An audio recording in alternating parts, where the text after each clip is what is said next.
see if it's up now, Doc. Okay. Yeah, I'm trying to. Not on my end. No? Yeah, no idea then. It's all over at Tom's house. Yo, by the time you show up. Yeah. Yeah, Mark, I don't You're the see crappy mic? Hey, Dimitri. Okay. I have no idea why it's not working. It says it's up and streaming. That's what's more baffling. No, okay, look, I see it. So. You need a microphone there, Dimitri? See, I don't know what happened there, guys, but you guys telling me that, I actually stopped it and it was live. I got people going, why'd you stop it and restart it?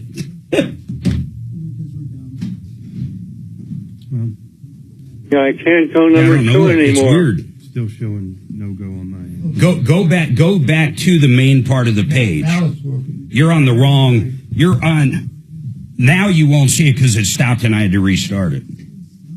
Oh, thank you. All right, if you guys can hear me, what happened was I had to stop and start it. That's all. No big deal. Calm down, Becky's.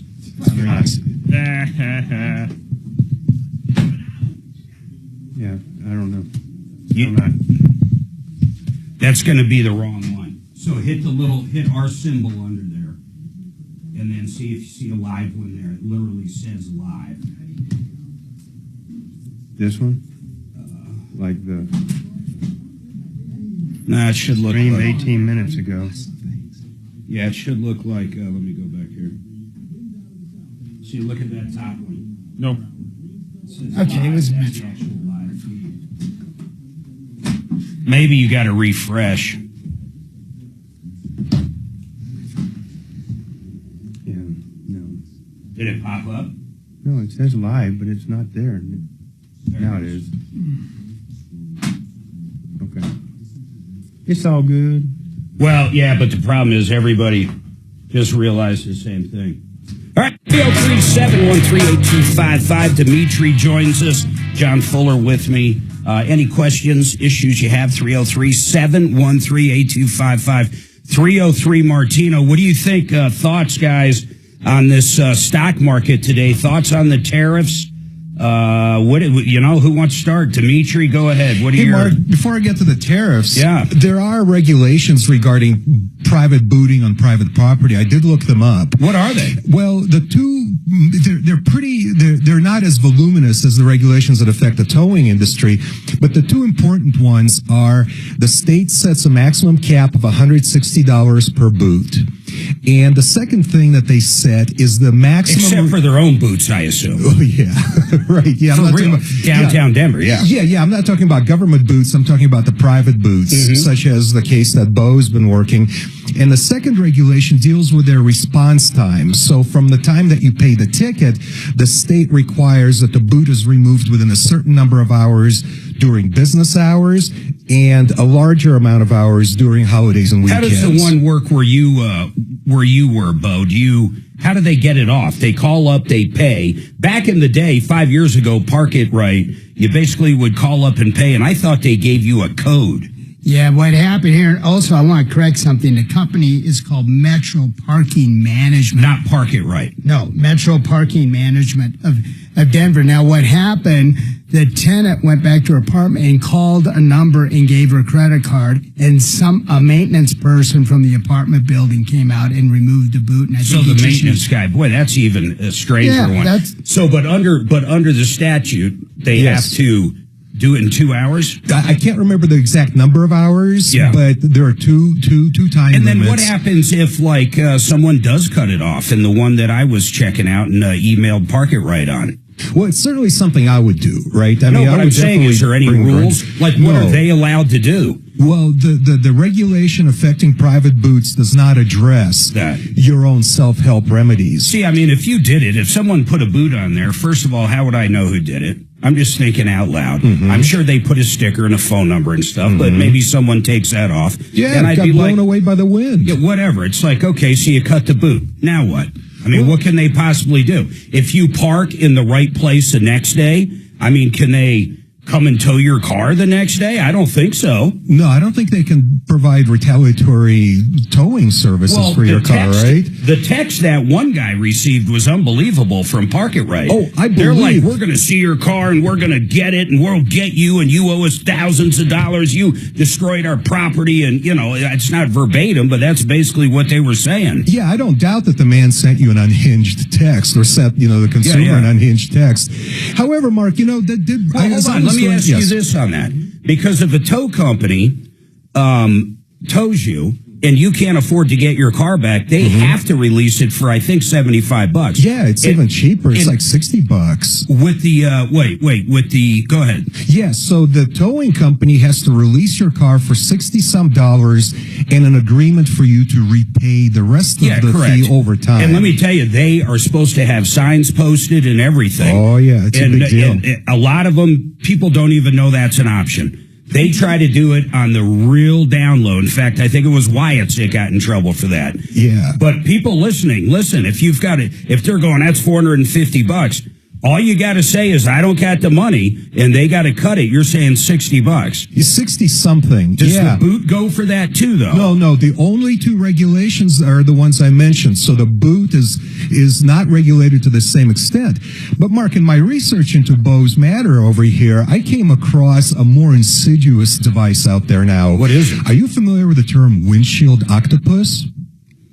I assume it's something right over your windshield. I think I have heard of this. So you literally couldn't drive because you can't see. It's a steel box about the size and shape of an open phone book, if you remember that. And on the underside of the steel box that contacts your window are a whole bunch of suction cups. So they stick this thing to your windshield, activate the suction cups, and lock the box. That's unbelievable. And it's very difficult to cut off. There's just nothing in there to attack. And, you could... What is it called again? The A what? windshield octopus. Oh, my... have you even seen one besides on air? Or, Just on online? the internet. And it's, like a big yellow rectangle. So when you get it taken off, then what?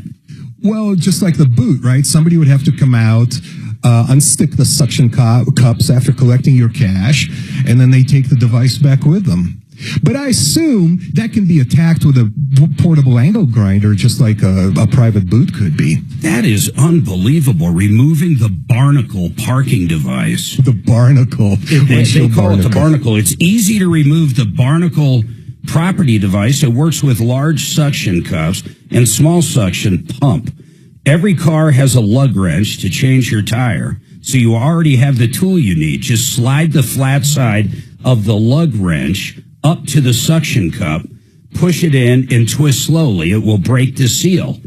Well, hopefully before it breaks your windshield. I was just thinking that would suck. You crack your windshield. Something will break. I guarantee you. The barnacle. The barnacle will come off, but maybe your windshield These too. people are getting kind of crazy, and I would love to know if it's legal what they're doing. Or, well, I guess it is legal to boot because you are actually doing it because of the apartment complex or the business, whatever it is. You're working for them, and you're monitoring their parking lot. But I still don't understand what remedy to the booter if someone cuts it off and throws it away. Yeah, I would take a step back. I would ask John here for his opinion on the booters or the barnacle operator's right to even touch your car, regardless of who ordered that service. Well, when you move into an apartment, though, you sign a lease. In that lease, you're going to have an agreement about where you're going to park, and it's going to talk about a lot of that stuff.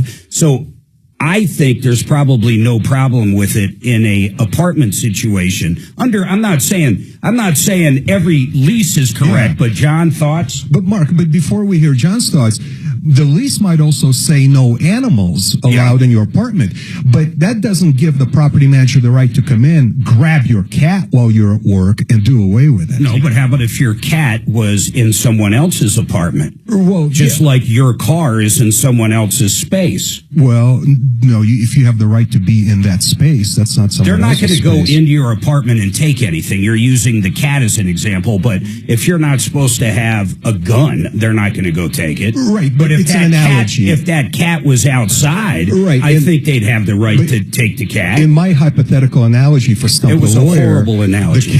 So let's get back to the basic of my premise, which is, hey, it's my car. What right do you have to even touch it? Hover over it, scratch it with your belt buckle potentially, that kind of stuff. Because you live there and it's their parking lot. Yeah, but it's still my car. Okay, how about the Pepsi Center?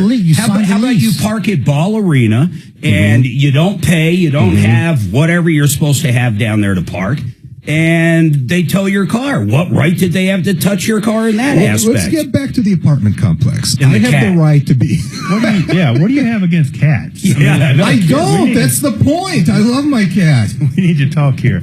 Listen, I don't think you have any rights when you park your vehicle on somebody else's property. It's private property. It's private property. They can dictate, the terms that you can park on there or not park on there, and you're subject to them. I don't think that you have. If you've paid to be there? Well, if you paid, you have a limited license that dictates your right to be there, but that doesn't mean that you have a property right that can't be, trespassed against or something. I mean, I don't know. Maybe I'm wrong about it, but John, it just doesn't seem like every lease that I've signed always has specific details about parking and the remedies thereof. Now, if you were in your own spot, that's no different than you pay in the toll to go on a lot downtown. It's a limited license to use that property. Correct. All I'm saying is that doesn't create some holy zone that they can't walk across, because that's now Ken's parking spot or Dimitri's parking spot. I just think that you have a right to park there, but it doesn't in any way foreclose the owner's right to police that property or to take action against you if you violated their terms. Right. I agree. That's what I was saying. It's always in every lease that I've signed, those provisions are there. Yeah, almost everywhere. Right. I mean, like, for real. Hey, Alex, what's your question? Hello, Mark. How you doing? I'm doing good, Alex. What's going on, man? Okay, so since you used to have a tire shop, right? Yes, sir. I have a question about. So when you replace a tire on a vehicle, is it hard not to scratch the rim? Oh, man. The reason I'm saying that, I'll tell you all about that. Let me take this break. I wonder if he scratched somebody's rim, being the caller, Alex, or if his rim got scratched. But I, unfortunately, have bought a lot of rims in my life, and not for my own car. 303-713-8255. We're going to have two lines open. 303 Martino. Alex, I promise I'll bring you up right after this. Oh, man, have I bought a lot of rims. It takes the profit out of the job, doesn't it, Mark? Yeah, you would never turn it over to garage keepers either. I mean, the deductible, the rim's going to be cheaper. Now, the good news is I did find a company that could pretty much refurbish most mistakes my guys would make. Grind them down and repolish. Does anybody want anything from the timeout room? Dimitri, can you No, give me a thank water, you. please? Water? Thanks. Room temperature or? Room temperature's good. Thanks.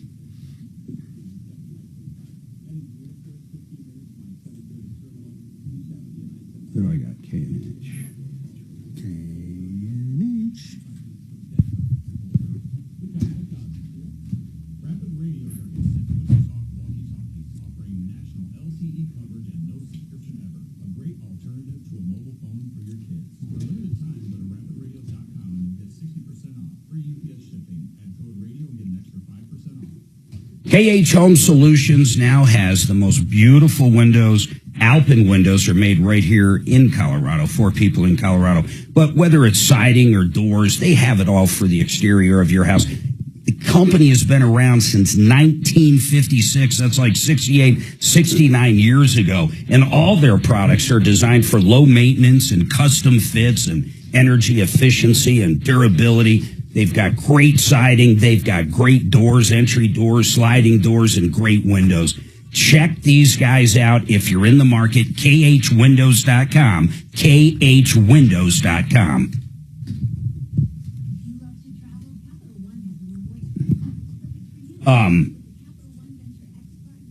I forget this guy's. 9 years.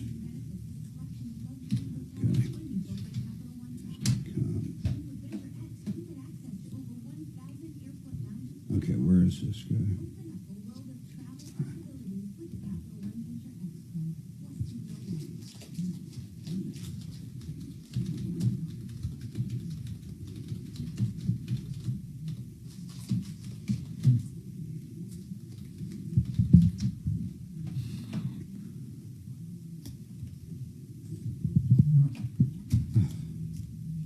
My God, this whole thing just blew up.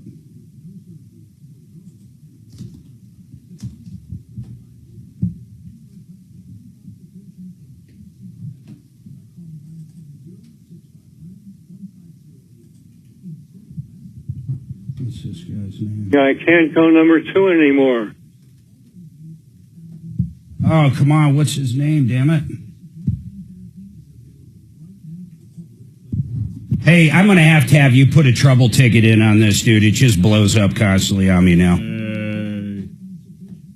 I mean, I've had to relaunch the Windows, and because we don't use, the other talk stuff, I mean, I got to reopen it like every 10 minutes. I think it's got a virus, if I had to guess.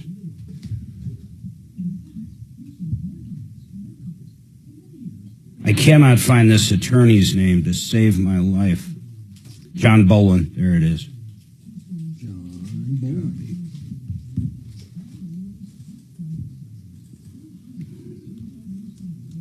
Hey, Kelly. She ain't here. You must be new here. Yeah.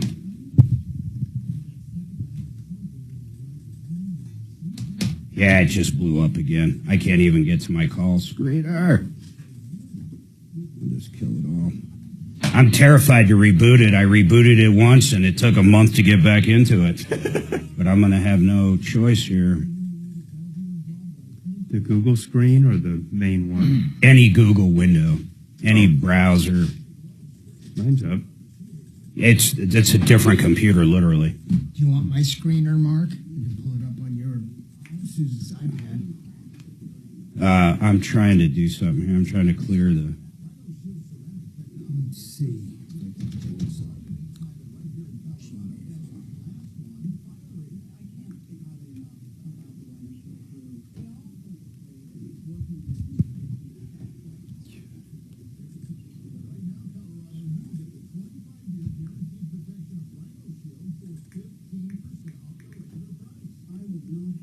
Okay, now let me try this.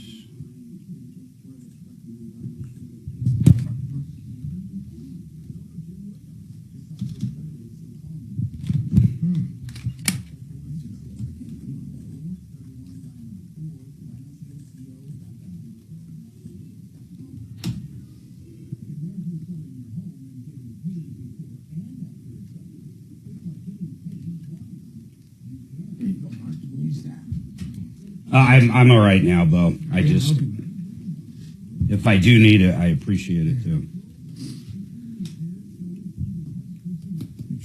Where the heck is?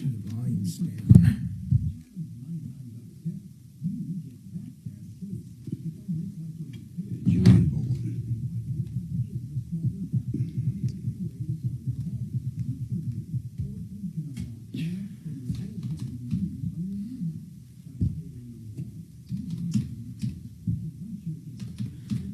I wonder what kind of law this guy does. John Bolin. Bolin? No, it's Bowlin. And John with an H. So here's an example. The Norwegian tariff on cheese imported from the United States is 277%. 10 seconds. That will actively excite you? Yes! This is Denver's talk station, 630 KHAL, an iHeartRadio station. Oh, I'm so excited.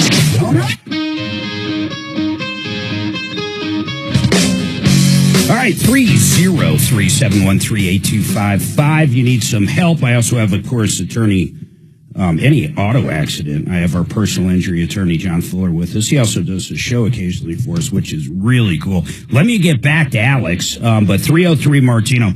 So, Alex, I'm just curious, is it your rim that got scratched, or did you scratch your rim, or what? Yeah, it's my vehicle. So I took it to the dealer yesterday because I had a puncture on the tire. Yep.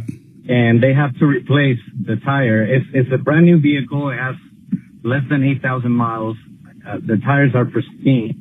So after they replace the tire, I look at the rim and it's all scratched.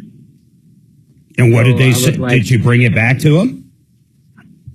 Well, it was night, so I didn't see it until this morning when I looked at the vehicle. So yeah, I'm gonna call him back. I would drive down there. If I looked at it, I could tell you if a tire machine did it. But when you say it's scratched, what does that mean? Is it scratched like around the entire radius, or what is it? Where is it scratched? Yeah, I can tell it's a machine. It did it because. So it's on the lip. Perfectly round. Yeah, exactly. It's perfectly round. All the way around? All the way around. Yeah, so here's probably what happened. They used the wrong duck head. And what the duck head is, so you have your tire machine, and you basically have a duck head that's either steel or plastic or graphite, depending on the application. The worst thing that can happen, they use a steel one for really big truck tires. Not nice rim truck tires, but steel wheel. I mean, big truck tires like, 22.5s or 19.5, something like that. And they accidentally forget to take the steel duck head off. Then they get a nice aluminum rim or a rim in there. And man, it can do exactly what you described. So I don't think you're going to have any argument. What they'll do is they're going to want to send that rim out and basically get it repaired. And most of the time, that's fine. I mean, if they gouged it too deep, you can't get it repaired. They'd have to replace it. But they'll probably send it out to get it refurbished. Okay. What dealer was it? It was the dealer over here in Loveland. Okay. The Hyundai dealer. Yeah. Well, yeah, that's it, man. It's really not a big deal, dude. They'll take it. And they'll take care of it. I wouldn't worry about it, honestly. And if they don't take care of it, call us back, man. I mean, we'll call over there. If they don't want to take care of it, make sure you send me a picture of it so I can verify it was a tire machine. And I assume you haven't been anywhere else. And it only did it to the one tire, right?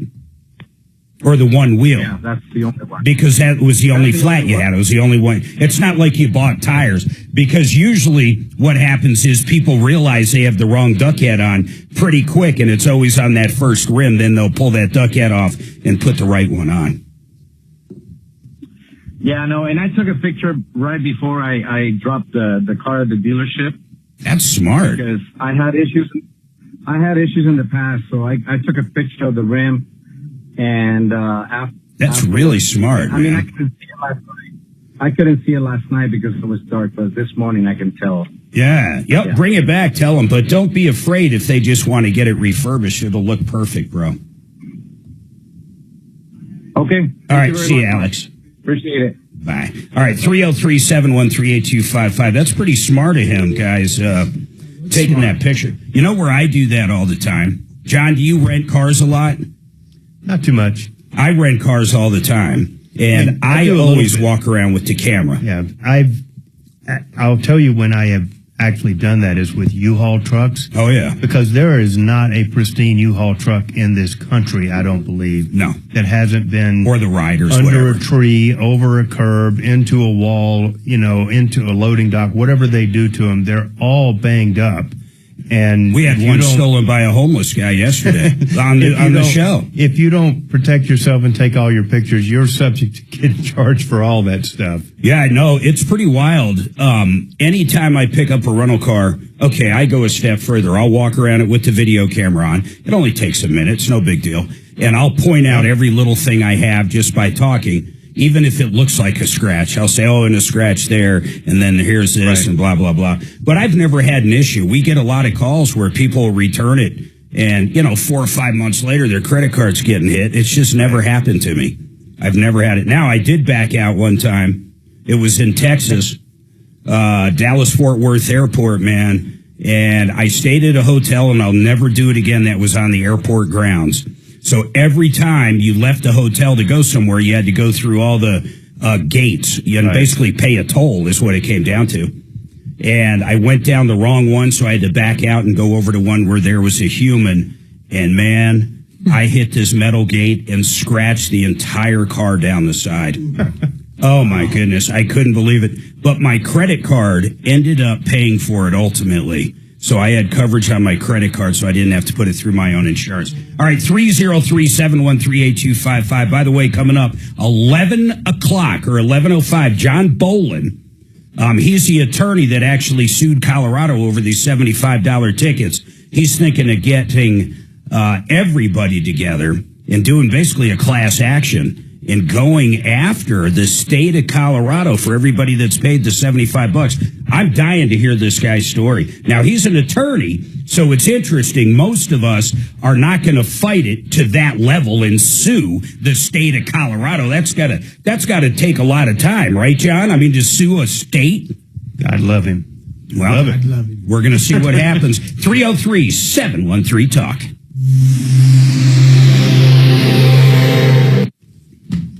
I've heard a lot on YouTube about people who are on vacation and they rent ski-doos or stuff like, or motorbikes, and they're in a foreign country. Oh yeah, foreign country. They don't take pictures because certainly with a ski-doo, if you go into the beach, you don't take your camera with you, and they get ripped off for repairs that they should have known about. Right. And when you're in a foreign country, you're a little bit scared. Let's see here. I always buy, when I rent a snowmobile up in mountains, I always buy that little bit of insurance, like $20 a day, in case you drive it off a cliff or something. Yeah, if that's all it is. Hold on, guys. Gravina. If you're looking for windows, you got to give these guys a call. Make sure you at least get a bid from them.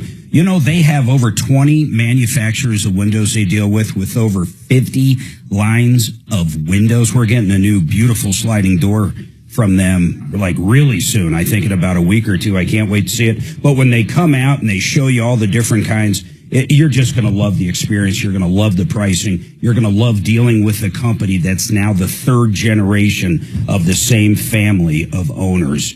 GravinaWindows.com. That's GravinaWindows.com. John Fuller, of course, he's sitting right next to me. We're going to talk about it during the show a little bit. But if you're hurt in an accident, you have to have someone that's on your side. To try to fight an insurance company is absolutely insane. And if you call up these ones you see on the side of the bus and the trains down here, you're not going to be dealing with that attorney. You're going to be dealing with many. In fact, a lot of people get bounced around from one attorney, one paralegal to another. Not with John Fuller. You're going to have his personal cell phone number, and he has actually done wonders for Suzanne and I twice. Maximum results. I don't think any other attorney could have done it better. Then on top of that, when he got us the big paycheck, he went and negotiated with the chiropractor and the hospital and the ambulance and got those bills cut to about a third to put more money in our pocket.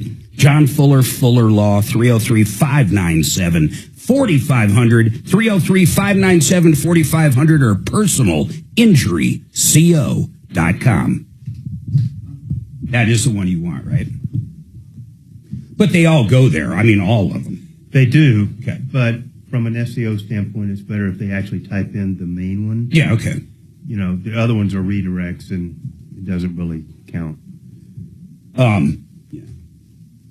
Hey, Kelly, can you hear me? Yes. So John Bolin, he's that attorney you sent me. Get him on at the big break at 11. He Correct. just texted back he can get on. I see that. Oh, cool.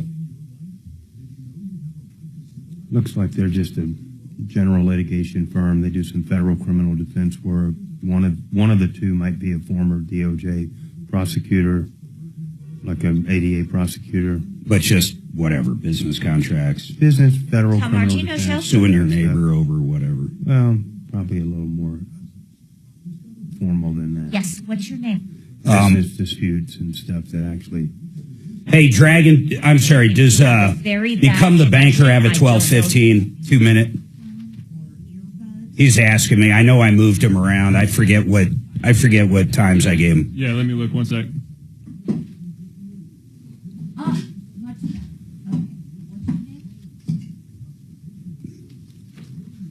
Nico.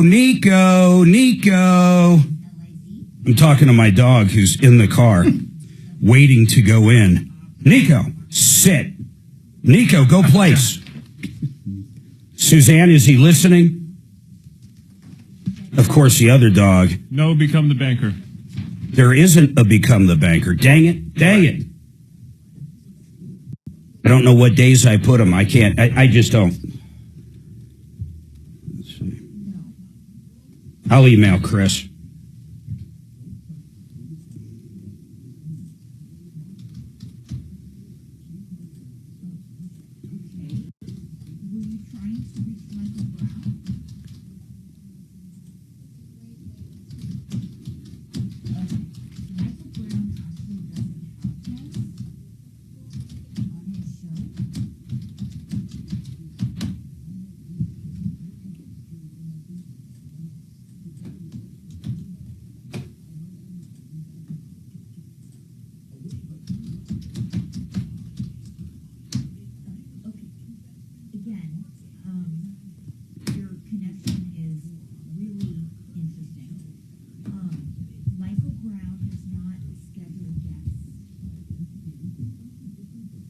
I just don't know the answer.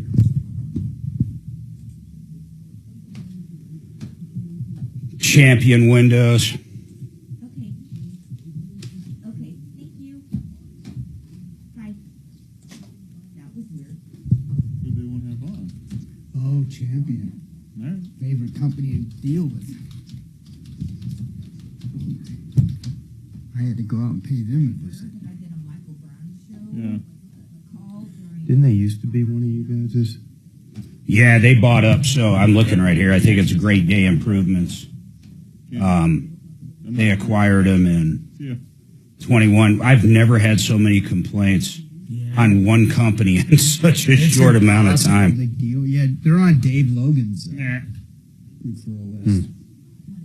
Are they still? Yeah, he's Wow. like top billing too.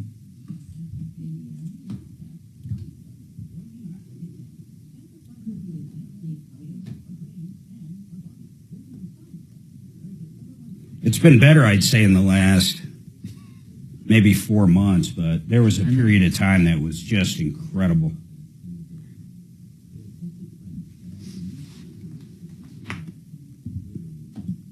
I wrote a letter to Dave Logan requesting help on Champion Windows. 10 seconds, guys.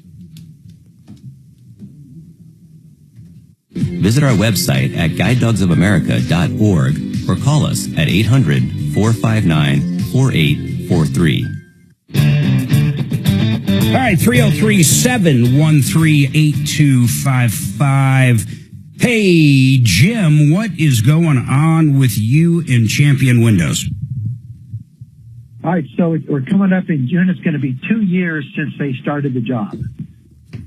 All right, I have contacted them a number of times. It's amazing. They replaced windows and then a sliding glass door. Right, they left my home a total wreck with the first crew that came in here. They did a lot of damage inside. They broke glass all over the house inside. There are glass chips on the beds. Everything. They even used our vacuum cleaner to clean up after themselves, which damaged the vacuum cleaner. I mean, just incredible. sent another crew in. They took pictures. I took pictures of it all. I sent it all in to them. And, I mean, it was just horrible. The service, the workmanship, everything. And another crew came in. They saw what they'd done, and they agreed that it's like, this is horrible. This is just amazing. I can't believe that they left you this way. And they fixed what they could. They're supposed to replace a screen on a sliding glass door. It's the wrong type, the wrong color, and so forth. They've contacted me other times. One guy came out, still didn't have the right one. They still want the money in order to finish it, but it's like, I'm not going to pay that additional amount. I mean, how much do you owe? How much do you owe them? A little over $3,000. And are they saying that's the reason why they're not finishing this warranty work and replacing the wrong items, stuff like that? No, because I've talked to them. They said, "Oh yeah, we'll get somebody out," and they didn't. And then they said, "Well, I said, can you connect me with the manager?" And that hasn't happened either. Ever since Great Day Improvements bought these guys, I think it was 21 or 22. I've never seen a company in my life go to hell so fast. I just haven't seen it. There was a period of time last quarter, or actually not last quarter, but the end of last year, 2024. I mean, we got so many complaints on them. It was almost weekly at one point. And what I learned is there's really no one to complain to except for the guy that you basically worked with, who either sold you the windows or was like your project manager. Is that still the case, or has that changed? Well, no. I mean, I contacted the salesman, and initially, right after that first group came in and they destroyed everything, he said, "I'll take care of it." Never heard back from him. So I contacted the service manager at the time. That guy's last name was Trojan, and he basically, didn't answer phone calls. He called me one time after that to say, "Hey, who's the last guy you talked to over there, Joe?" Man, if I talked to anybody, it was somebody in their like a. Listen, here's what I want. Let me put you on hold. I'm going to keep you on, but I want you to give Kelly a name of someone that we can call. I want to put a deputy on it right away to see if they can call over the break, and I want to figure out what's going on. I mean, and if they don't want to answer us, I mean, we can. You know what we can do, Dragon? I let that guy talk for about a minute without interrupting on purpose. I generally don't do that. I would like if you could to put together a quick 30-second commercial for Champion using this caller's minute-long speech. Can you do that during the break? You get the idea. So let's see if Champion will talk to us. 303-713-8255. Don't forget, John Bolin coming up.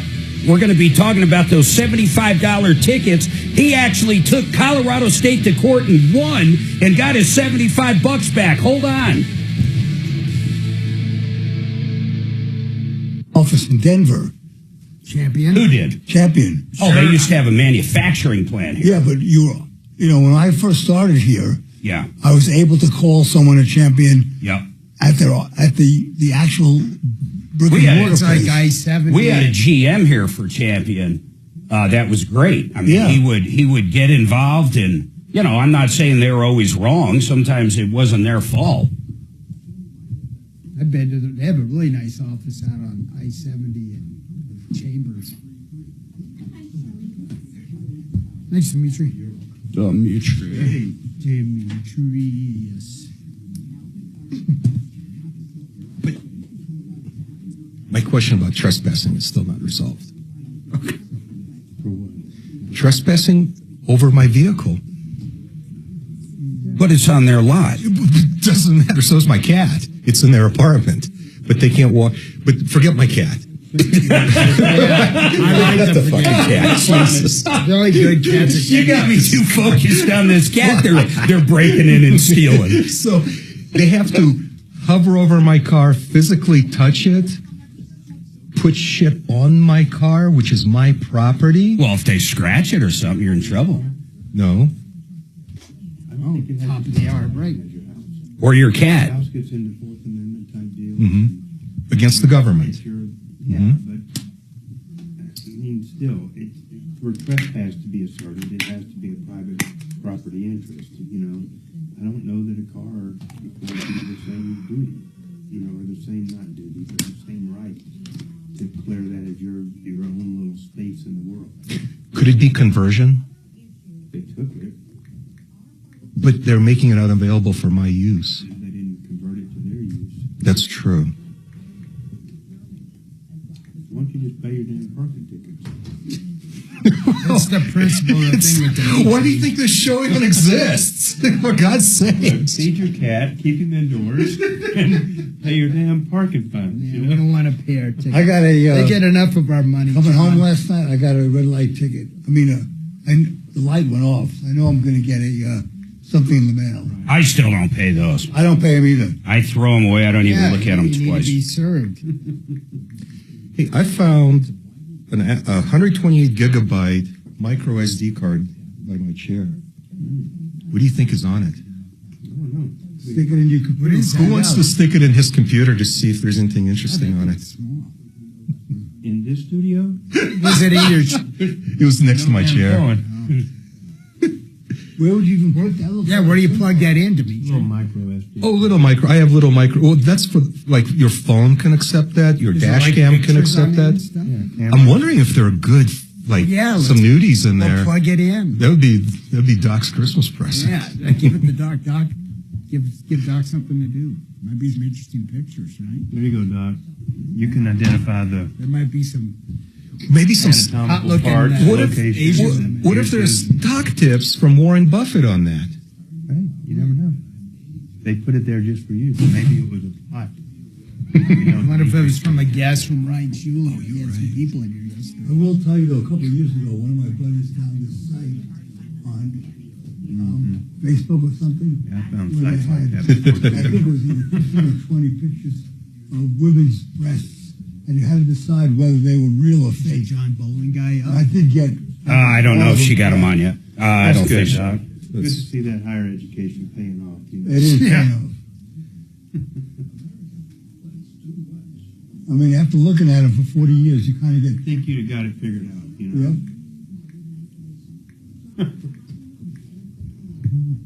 Hello, Shelley? Shelley? Chopper, for the life of me, why did you hide downvotes comments? I don't understand that. Why?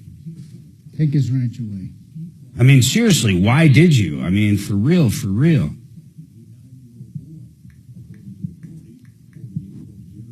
I mean, I'm not reading like every one of them. Maybe he did deserve it, but I see, Jesus, I have...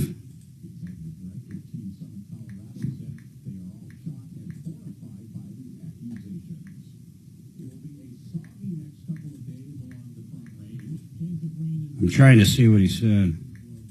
Oh, he's just being an asshole. I get it.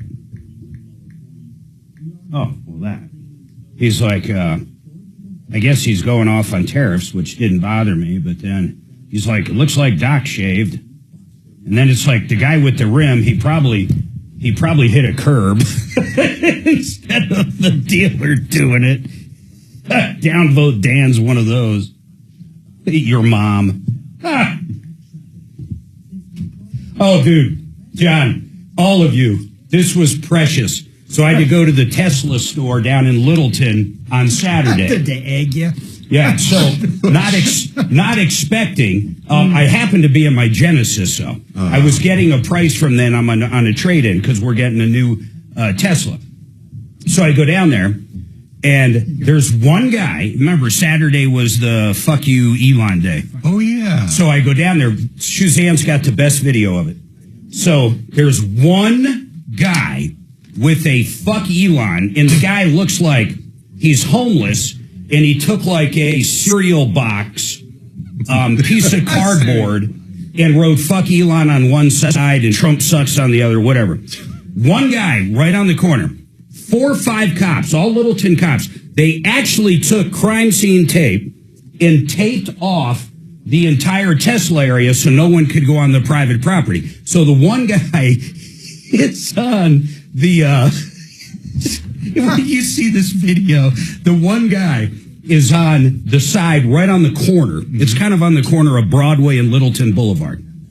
And when people are driving by, they're like, you're a jerk. They're like yelling at him. The other three corners are all people with Trump signs. There's got to be 20, 30 Trumpers out there. Wow. And this one Elon hater guy out there. But the Elon hater, anytime anybody would say something to him driving by, he would say this: "Fuck your mother." That's all he would say. He would. It didn't matter what they'd say. They'd be like, "You're a jerk. Fuck your mother." Yeah, what an intelligent individual.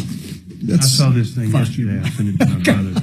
Then I saw one in Georgia on the news. They had 20 people that were Elon haters, and they had over 200 Trumpers there. What is this one? It's just a little video. Rolling coal on tested. Oh, let me see it. Oh, yeah. 6. Thursday at 4, tariffs. It's real now, right? Let's talk about why tariffs are a risk worth taking, the possible downsides, how it's going to affect your life, and more. Join me at 4.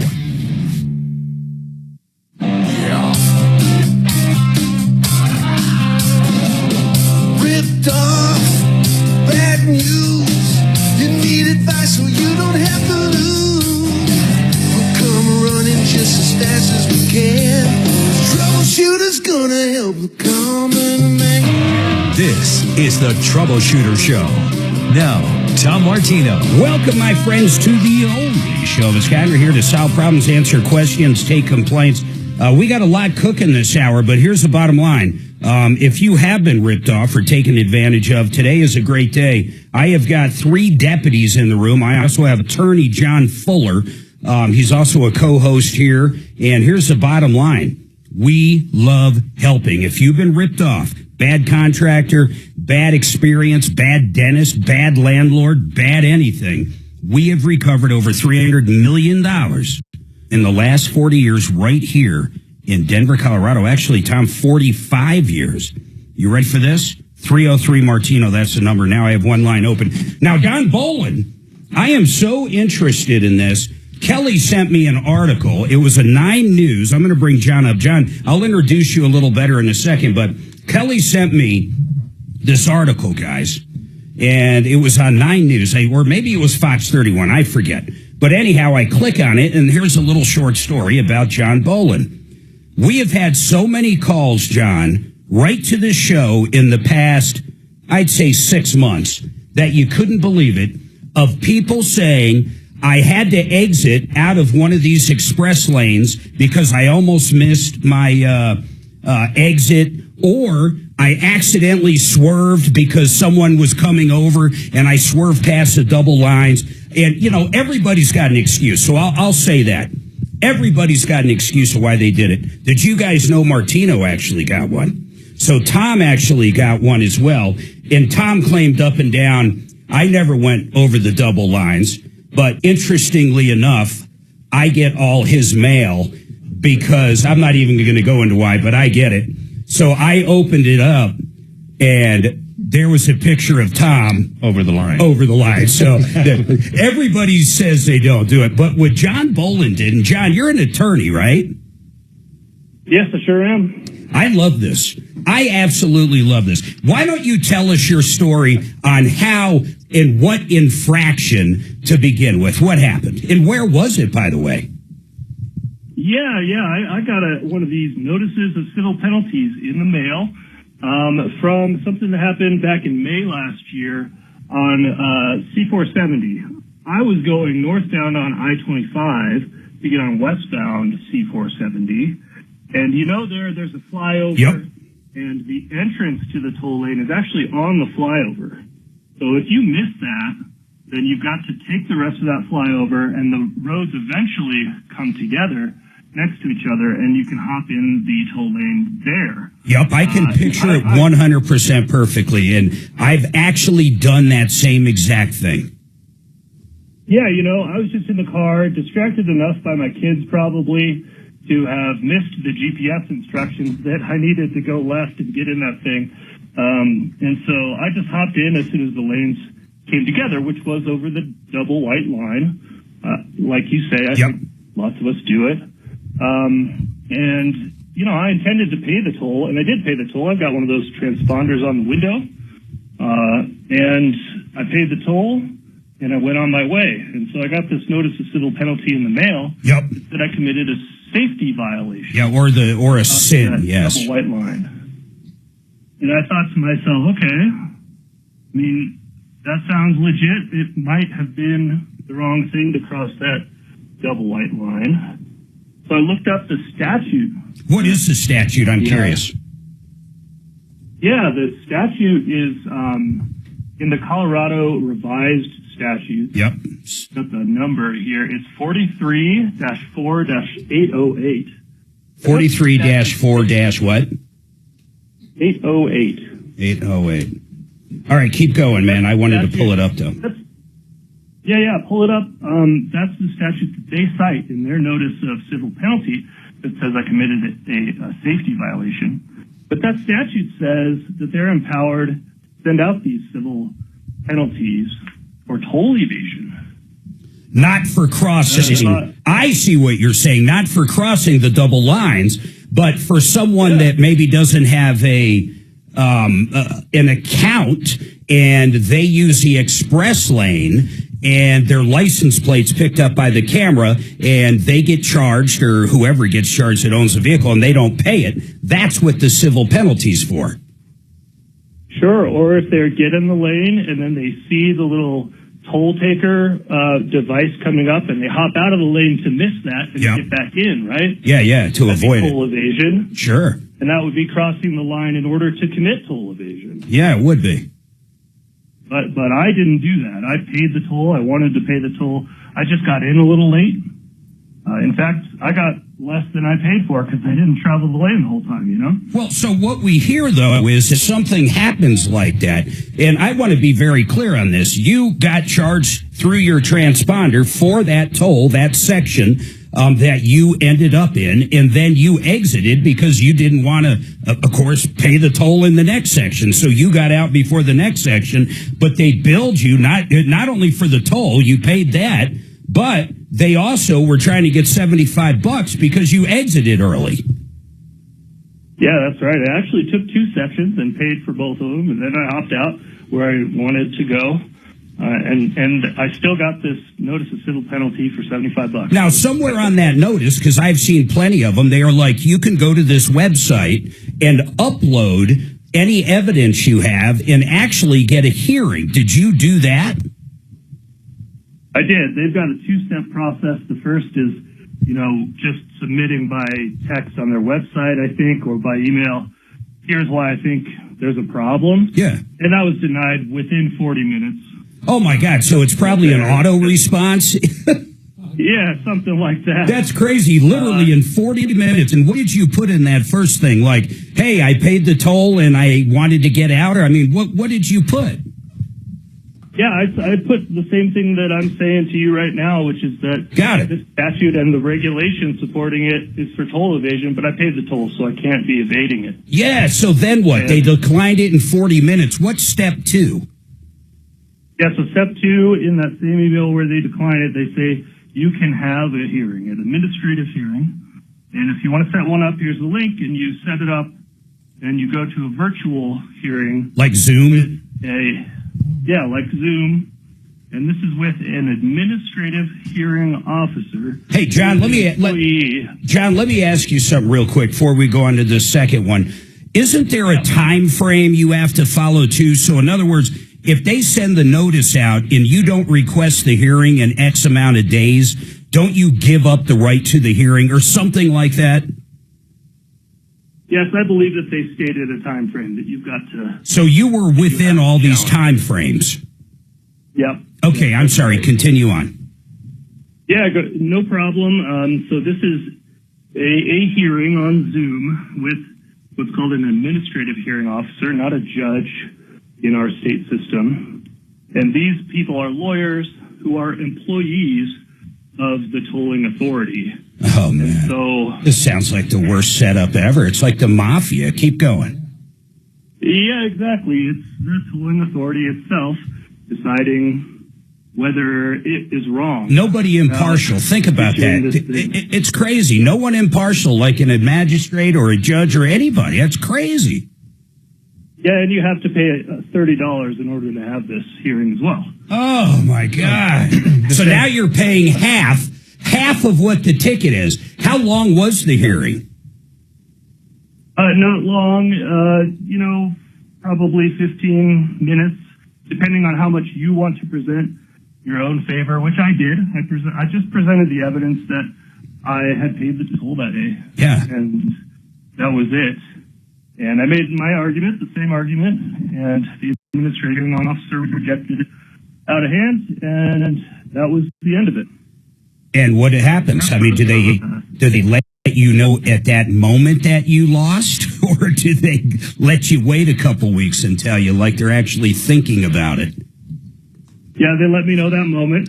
They ruled against me right there. And what was their reasoning when you tell them, look, here's the statute, and it says this, toll evasion, and as you can see by this statement, I assume, that I paid the toll, what do they say?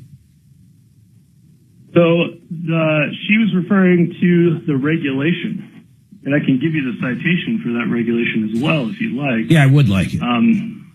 Yeah, it's 2 CCR 606-1. And what's the gist of it? And this is how the Colorado High Performance Transportation Enterprises, the tolling authority, this is how they define toll evasion. Oh, and inside of that, how do they define it crossing over the double lines?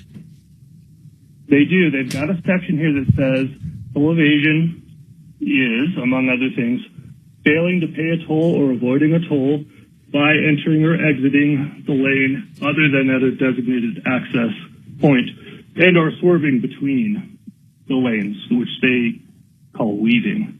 And that's the scenario that we just talked about, right? Yeah, it's exactly it. So they can skip the toll. Yeah, well, that I would think that was the intent of that law. I don't think the intent was what happened to you, where you pay the toll and you get out, because on that place at C470 and 25, and I don't care what direction you're coming, you can easily get in that left lane on accident, or someone might do it. And if you notice it the long last time, I mean, there's a medium of cement about 2 feet right there. So what did you do after that? After the administrative hearing? Yeah. So if you lose at the administrative hearing and you still want to pursue your additional rights, they have some information on their website saying how you appeal to the county court, the county where this all happened. So Douglas County, I assume? Douglas County. So you go to Douglas County. Go ahead. Yep.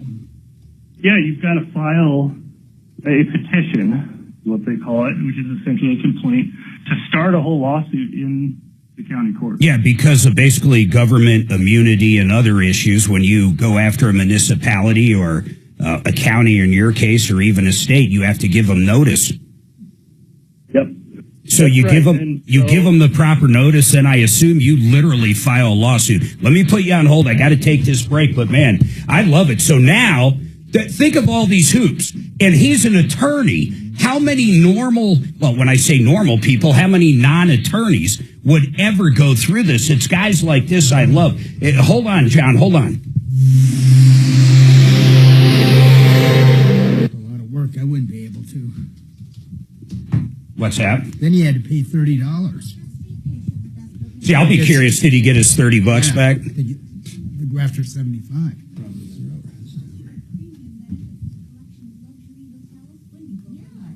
Is he selling Bibles now? He is. I love it. You can't. Yeah, you can't make this up. Trump. That was literally the Trump Bible. It was him selling it. Wow. What a marketeer.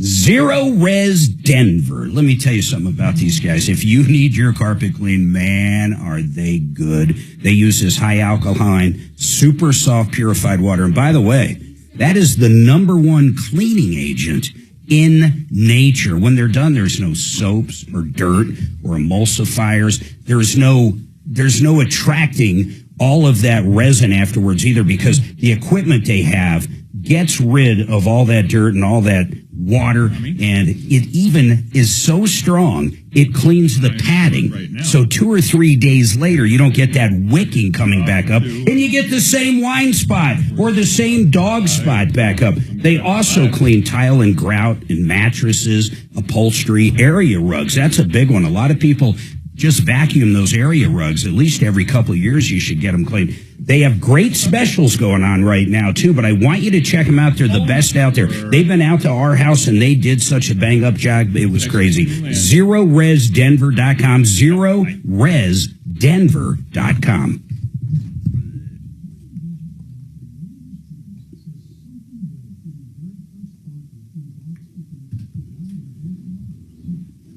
Did you read that, What do you make of the statute and what they're saying on especially that clause, how they defined evasion?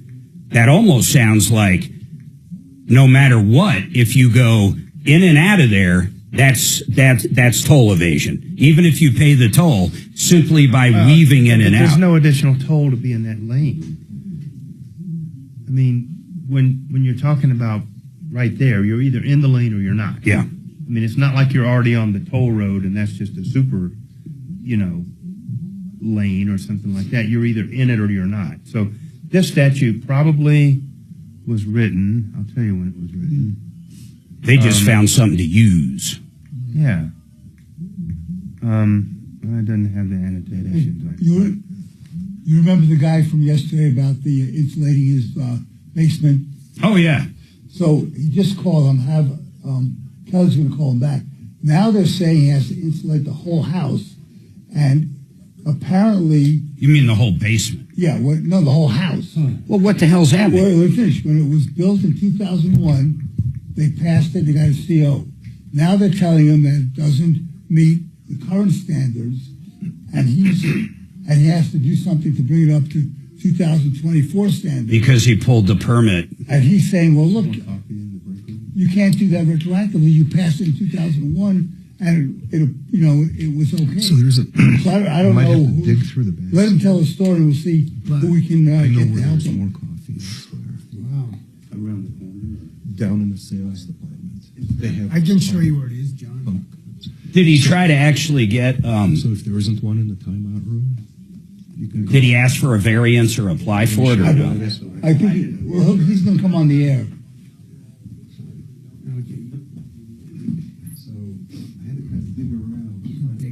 So I see like MR, you're putting just don't use the express lanes.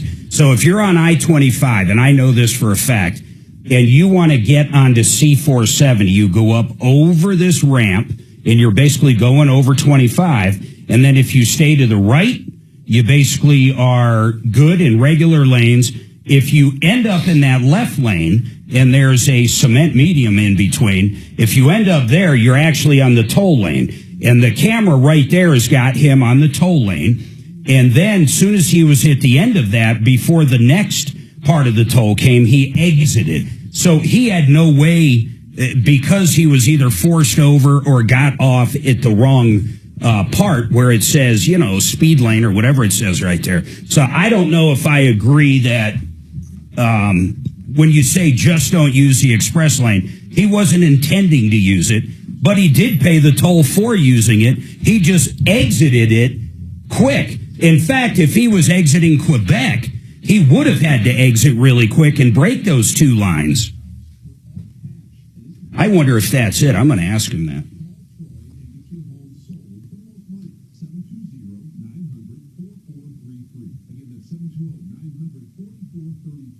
That would be following too close, downvote Dan. So... you can't follow too close. You're not supposed to be behind a car close enough to where if they brake, whether for an emergency or for a phantom brake, it doesn't matter. You're not supposed to be that close. That's pretty easy. Yeah, Talib, what I think happened, though, was he missed the exit, but the exit was coming up after Quebec. I would guess that's what happened, but I'm not going to get into the weeds on that part. 10 seconds. Tells the stories Tinseltown ignores. Listen to Red Pilled America on the iHeartRadio app. right, 303-713-8255. Listen, I want to jump right back to John Bolin.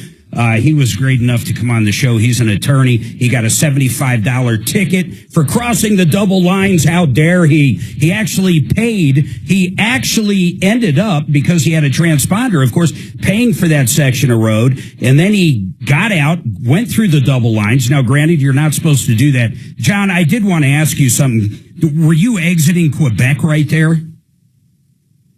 No, I went all the way to Broadway. I was headed over to see a Cranberries cover band for my wife's 40th birthday with a bunch of friends down at Prost Brewing. Nice, cool. So I get you there. So basically, you went through the first part is where you go on Colorado's website or whatever the website is and say, hey, here's the deal. And then you went through a hearing over Zoom or whatever the state uses, and you lost that.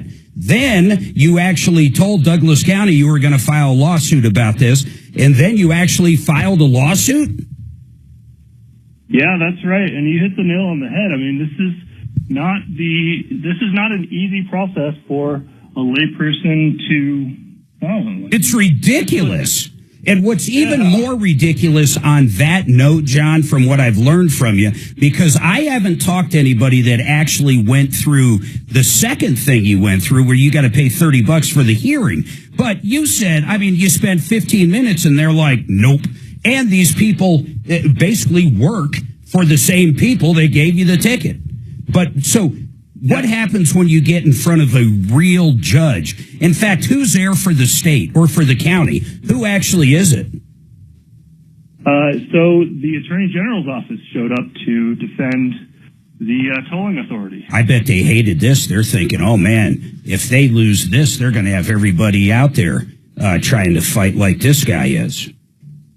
Yeah, there's lots of folks who are unhappy about these tickets. I've heard from over 500 myself since that article came out Monday afternoon. Yeah, it's crazy.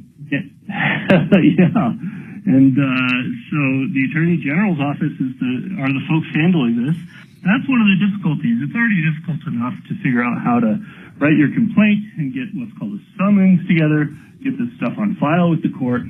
But you also have to serve people to bring them into court. Yep. And I'm sure your listeners have heard of that. All that means is that you have to have a responsible adult physically hand the papers to the person. That's not part of it. Yeah. Yeah, and we do that because then the person, we know that they got the papers, and also it impresses on them that this is a big deal, because people don't just walk up and hand you legal papers every day. Did they make you did you have to go through discovery? No, we did not have to do any discovery in my case. I kept it pretty simple. Got it. If you needed some of that, you could get it. Yeah, but you didn't need anything. You've got everything right there in the statute itself. So I get it. So what was, I assume you get up there and you're basically saying the same thing you've said 3 times at this point, and you have lost every step of the way. What was different with the judge? Really, in your own mind, why did the judge find that the state was wrong, or the county, or whatever it is? What did the judge see differently than everybody else you dealt with before? Well, the other processes I would label a rubber stamp, because they're employed by the tolling authority, and their job is to, unless it's a pretty clear-cut thing, like I wasn't driving or the car was stolen, their job is to let the ticket stand. But the judge, this is an independent process. He's not employed by those folks, so he's taking an independent look at things.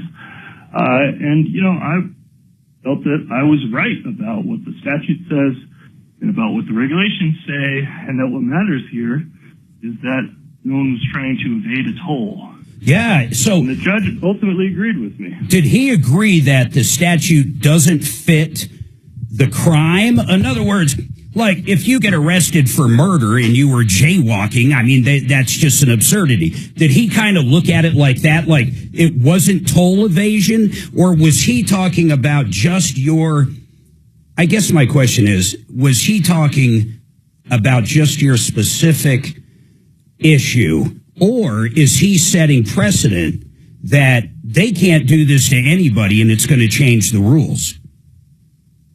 Yeah, he was talking about my specific case, and the word precedent has two different meanings. One is there any other court that has to do exactly what this judge did?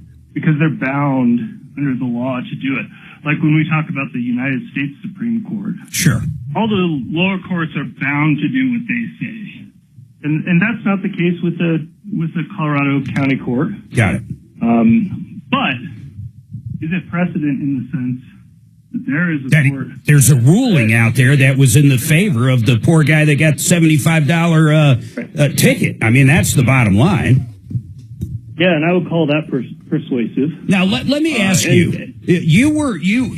I was thinking, because I heard I either read or saw it in one of the interviews I saw with you, that you're thinking about a class action. And that's kind of an amazing thing to do for two reasons. One, it would punish them for doing this if they're not supposed to be doing it, or it would make them define and do this in a better way to where they're within their law. I mean, it's obvious a judge is saying what they did was horrible. So, I mean, how serious are you on that? Because if there's 1,000 people right now, and then after our podcast, that's 50,000 people a month, plus our YouTube and our Facebook and everything. I mean, if you literally got 500, 1,000 people that had these tickets, they wouldn't have to really do anything. They're just going to be part of the class. You guys will figure out if they fit the class or the criteria. But how serious are you in putting a class together? Yeah, we're working on putting one together right now. We are serious. And because I think that this situation is exactly what class actions were made for. They are. This is a $75 ticket.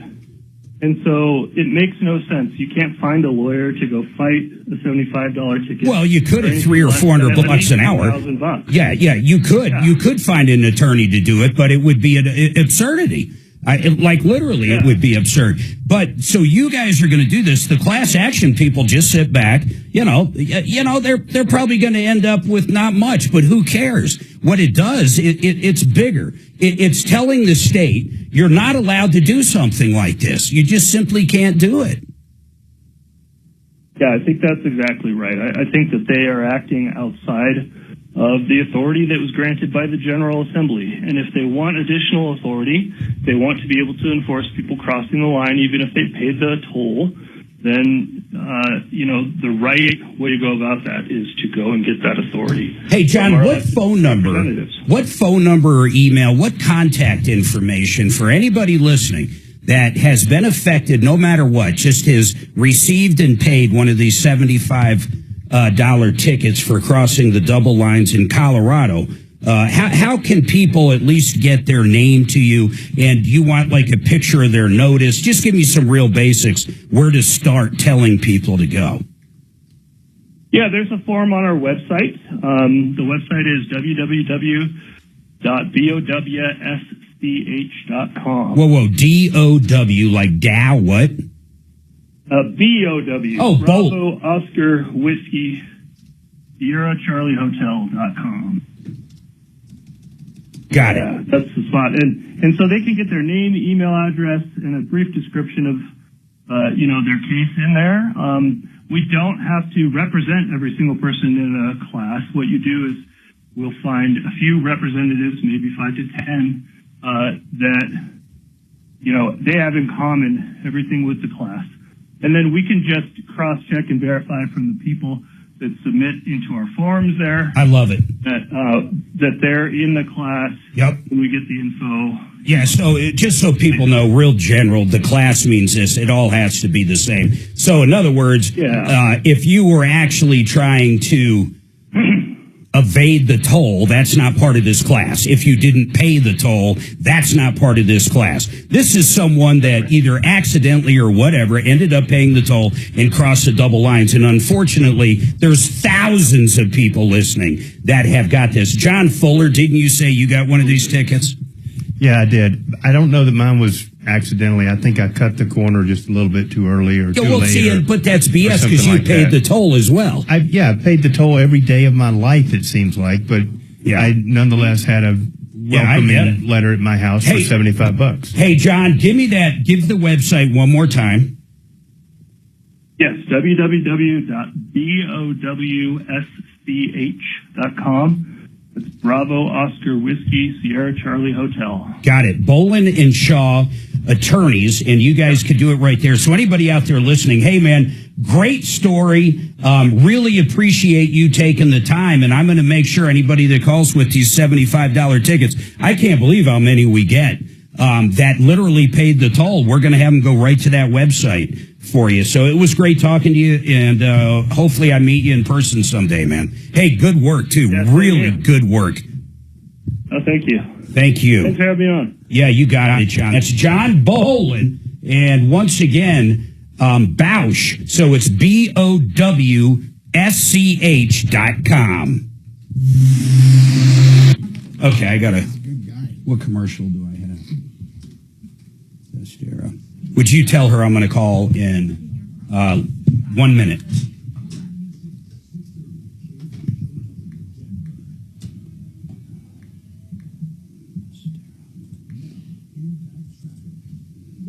I don't know if she has the list yet. What? I don't know that she has the price list yet, but I told her. Oh, okay. I would just wonder what it even is. You didn't like my blanket authorization? Yeah. I'm sure she... I know where you are. I know what that's going to cost. You think your ER visits They're like, they got the best equipment in the world. They do. They truly are. There's not, I would never realize this. You want to become a vet, it's not like there's 100 schools. There's like 4. They're very pricey. Oh, they can do an MRI on a horse. How much do you think that costs? 20 grand? Probably 10. We had a dog that they wanted to do an MRI on. It was $5,500. Did you do it? Let me tell you about Vestera and a live seminar coming up this Saturday with Barry Miller, and Tom Martino is going to be there. And you can learn about 45% or more annual returns without conventional risks or hassles. It's got to do with property. Barry's been doing this forever, but you got to get signed up now. I mean, really, it's like 2 days away. MyBiggestReturn.com. Go, listen, learn. MyBiggestReturn.com, MyBiggestReturn.com. Hey, babe.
John, you ever do any class action stuff?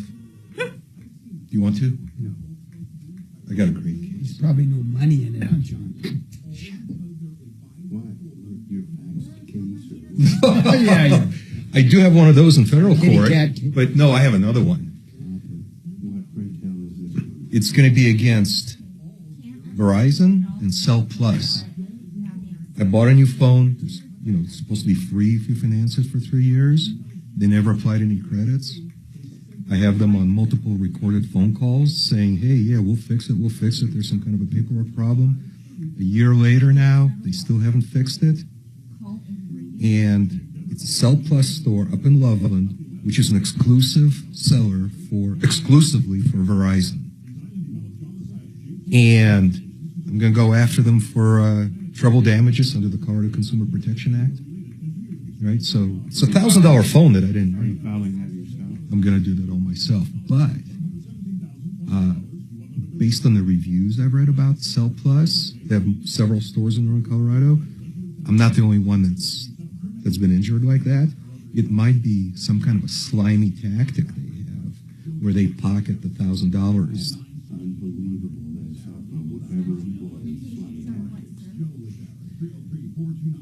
Yes, you're right. But that's a class right there.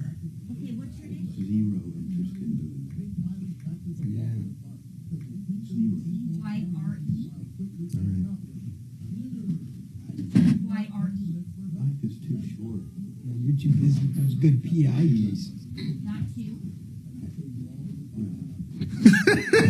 Well, if you ever wanted to diversify out of personal injury. Oh, is he hitting you up on the class action with the faxes? Oh, no, this is a different one now. Detailed analysis. Any attorney that walks in this room and Dimitri's here, that conversation takes place. It's a hard no. Hey, Come on, John. It's like, hey, John. Think of the experience. Man, you ever learning class action? I know. Listen, I've heard this speech. Like 100 times. It doesn't matter what kind. It could be a family law attorney. Hey, Bonnie, let me ask you something. You ever do a little class action? You want part of one? Yeah. Think about how big. Retirement, baby, right around the corner. Saying there's good money in it. Right, don't pay, man. Don't pay. I don't want to give it to anybody. That's why I'm just telling you. It's against Walmart. It's against Walmart for selling gift cards.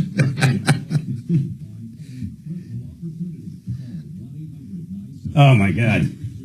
So I just learned my $1,500 German Shepherd that's 5 years old is now going to be a $4,000 German Shepherd. What has to be How done, do you Mark? appreciate and value? Well, we don't know what needs to be done yet, but we know that he's getting a CAT scan. Oh, shit. What happened? If they come back with an MRI request after the CAT scan, I will have Well, you can't shoot a fit. it in.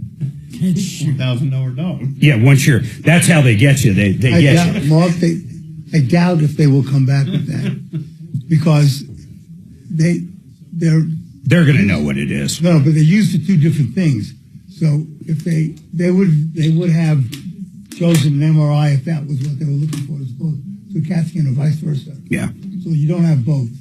I think I could go get a CAT scan for $500. It'd be cheaper than an animal.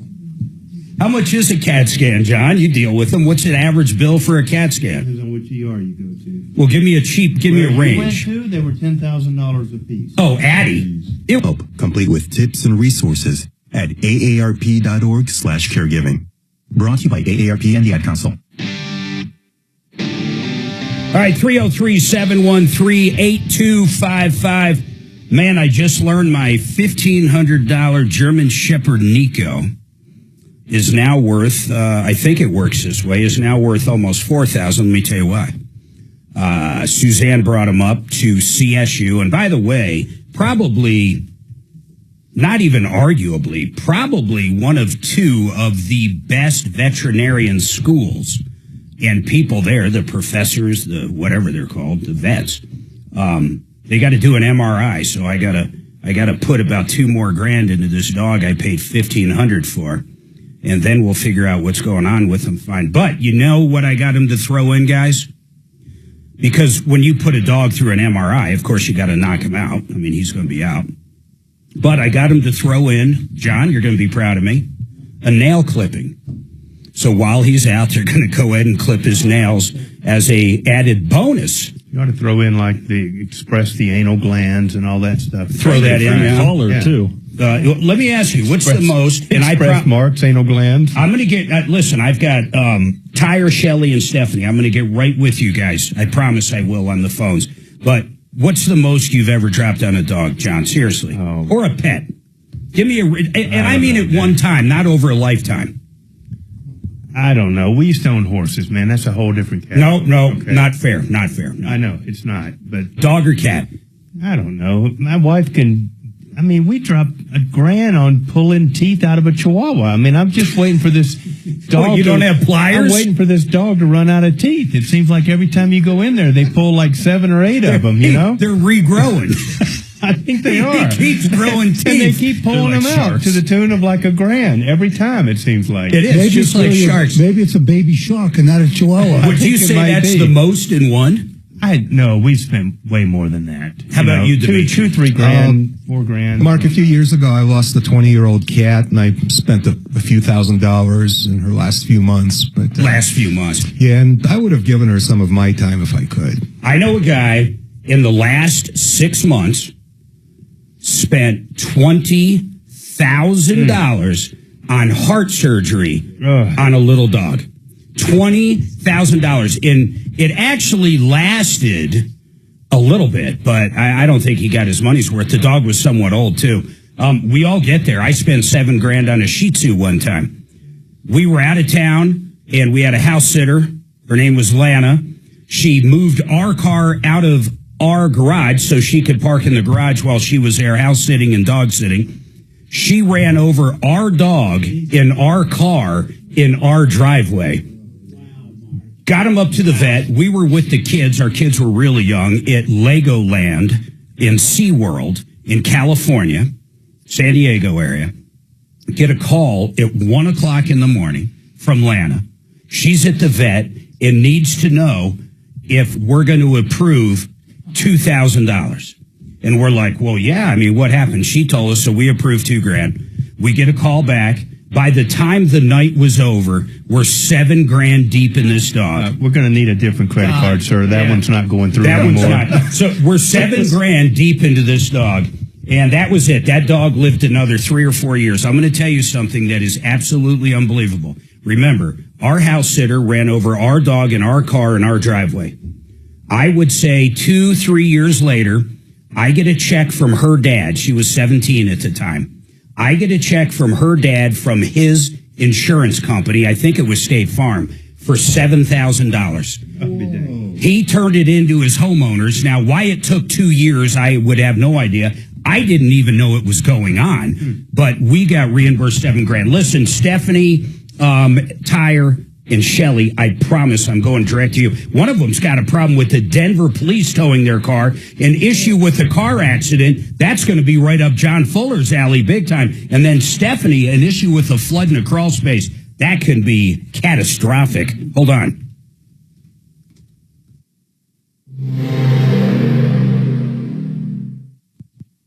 Now, and I guess it makes sense because she'd be covered by Daddy's homeowners. Homeowners would cover some crazy stuff. I wouldn't think homeowners would cover that because it wasn't at their home. Yeah, and she didn't. But it doesn't really matter. You know? And homeowners will cover some crazy stuff sometimes. Well, that's pretty crazy. Right. Because it was in my house. Pull out your policy and just read covered event sometimes, and you'll be amazed at how broad it is, you know. Like you can go on a bike ride and run over somebody 10 miles from your house, and it might still be covered under your home. It's crazy stuff. So is that how you can go after uninsured drivers who are at fault? Doesn't work that way. That's excluded. The operation of a motor vehicle. The bike's not a motor vehicle. That's why we can. Hold on, guys. K&H Home Solutions, listen, established in 1956. If you're looking for windows, these are your guys. We get complaints on window companies all the time. We had one on Champion today. But these guys, 1956, durability, energy efficiency, beauty, custom fits, low maintenance. That's their entire line of products, whether it's windows or doors. They have the diamond coat siding that's impregnated with color so it doesn't fade. They have gotten the best products for the outside of your house. They also have Alpine windows, which are made right here in Colorado for homes in Colorado. Check them out at khwindows.com, khwindows.com. Oh, most definitely. She sent the right 500 to 1,000. Yeah, somebody. Yeah. Option. She wanted me to let you know. Yeah. I'm serious. You're serious? Yeah. You can read it yourself. But that's cheaper than the $3,000 open chest surgical CPR intervention. Wow.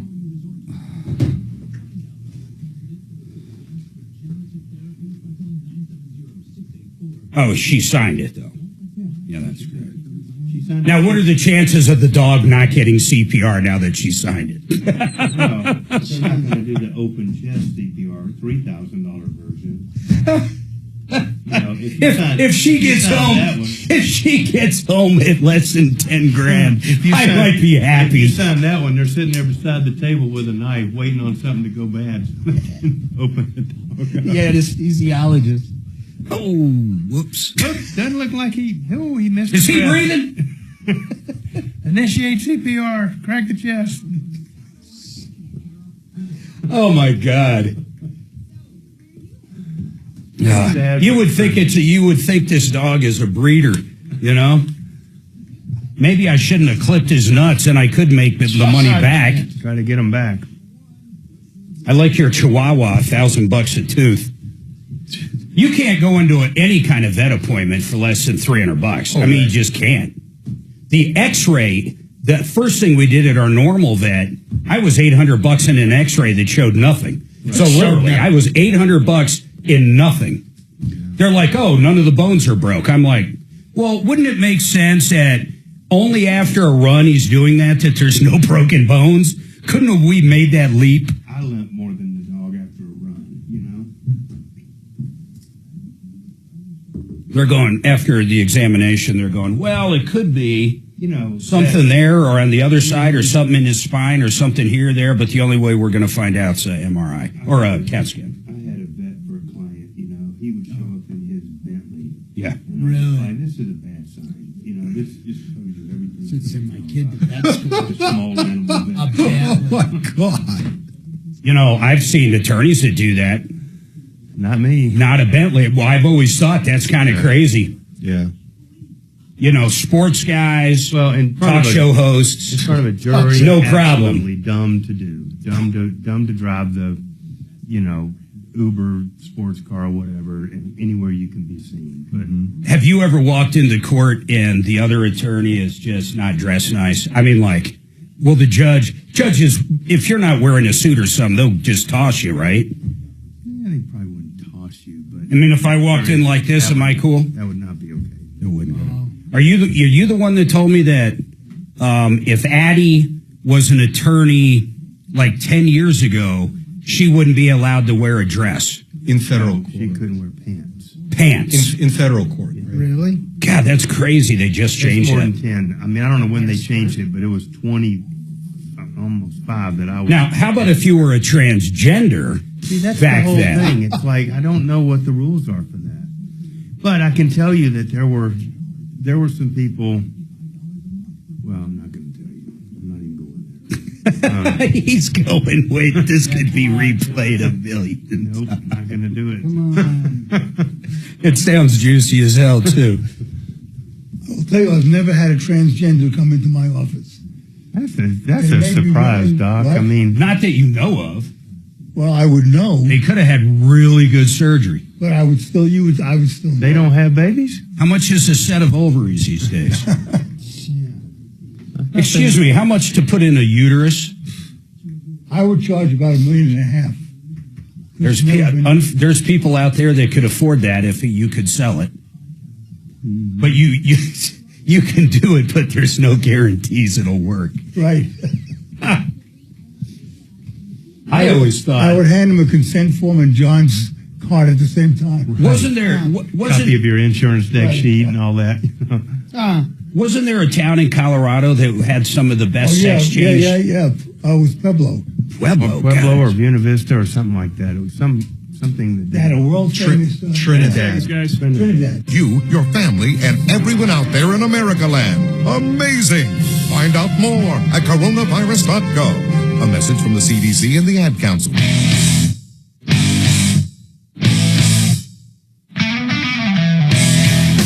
All right, 303-713-8255. By the way, this hour brought to you by Water Pros. That's Paul. You know the guy. We call him Paul the Waterman. He sells the best systems for less money. The system he put in our house was crazy. It's a great water softener. It came in then less than $4,000. And check this out. The competition, I got 3 or 4 bids that came out to the house. He was half the price of the other lowest one. Some people were triple. He's got one right now. If you go to waterpros.net, it's a water softener and it's a whole house filtration for forever chemicals. So it gets rid of all those little microplastics. And then he'll do a at use or a point of use at your kitchen sink or reverse osmosis.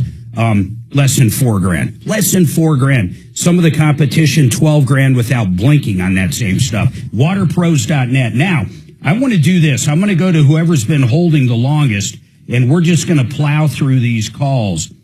Period, end of story. So the first one up is going to be Shelley. Shelley, what is going on with you? Shelley? Hold on, that's my bad. Shelley, I hit the wrong button. Shelley, what's going on? Hi.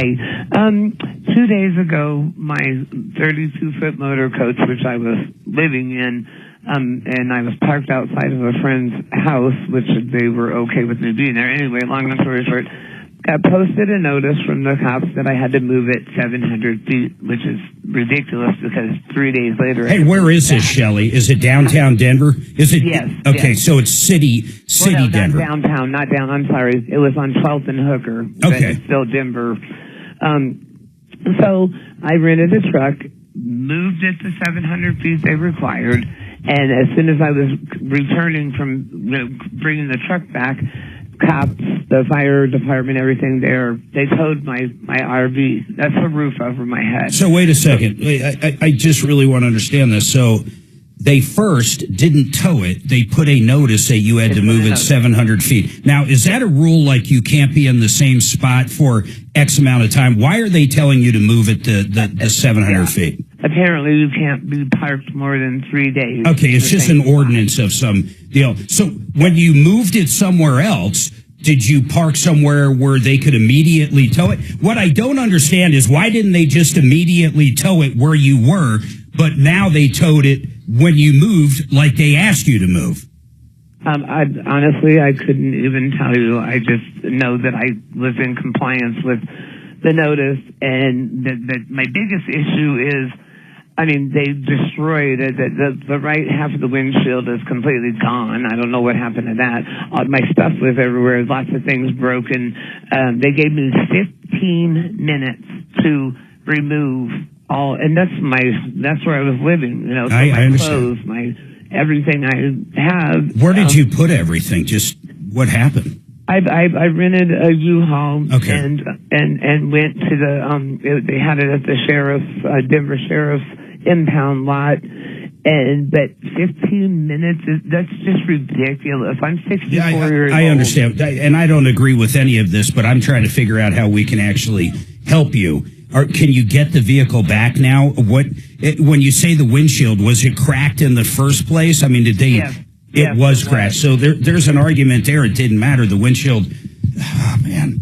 And that's not even my issue. What is the issue then, Shelley? I want the rest of my stuff. That's all I want. I just want to get my things. Now, Dimitri, Shelley, please hold on. I hear the emotions in you, and I do want to help you get your stuff. This is very similar to another one we worked on. Yeah, that just you did. Yeah, right around what is it, Thanksgiving or Christmas? And I'll fill you in on what I found out Shelley, as soon as we come back. We actually have information on this stuff, so hold on. And then Tyre, I'm going to talk to you just to get the gist of your car accident question on the break.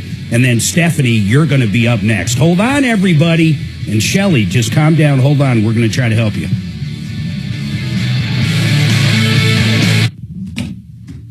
Hey, Tyree. I keep saying Tyre because of the way it's spelled on here. So, Tyree, what is going on? Give me the gist of it.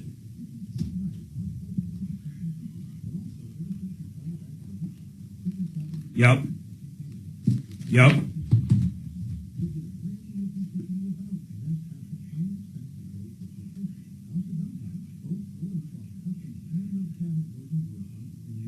It's so funny.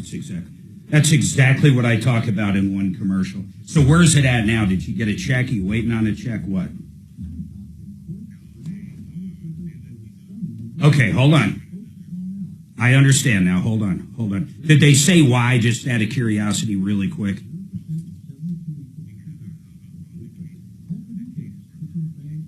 So they just got mad. They're not saying the case is no good. They're saying that they don't like how you handled that call. All right, hold on. That's interesting. What did he say? So here's the deal. he had, I don't know why, 2 car accidents. I have no idea. But 2 car accidents. He hired one of these bigger firms. He didn't say who. They put him through 5 different case managers. Yeah. And then when they went to give him the 6th, he got pissy on the phone with them because they never called back. And they told him, we don't want your business. Go find another attorney. Yep, sure did. Yep.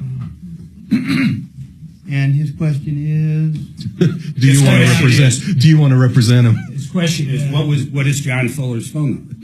Yeah. Now, I'm sure his question is, are they allowed to do that? Yes. I'm sure he's got different things. read your fee agreement. We are allowed to withdraw. I'd be pretty pissed, though. I mean, on the other side of it, you got to go through 5 different people, and you're always the one initiating any updates, and it's been months. I can see losing your cool.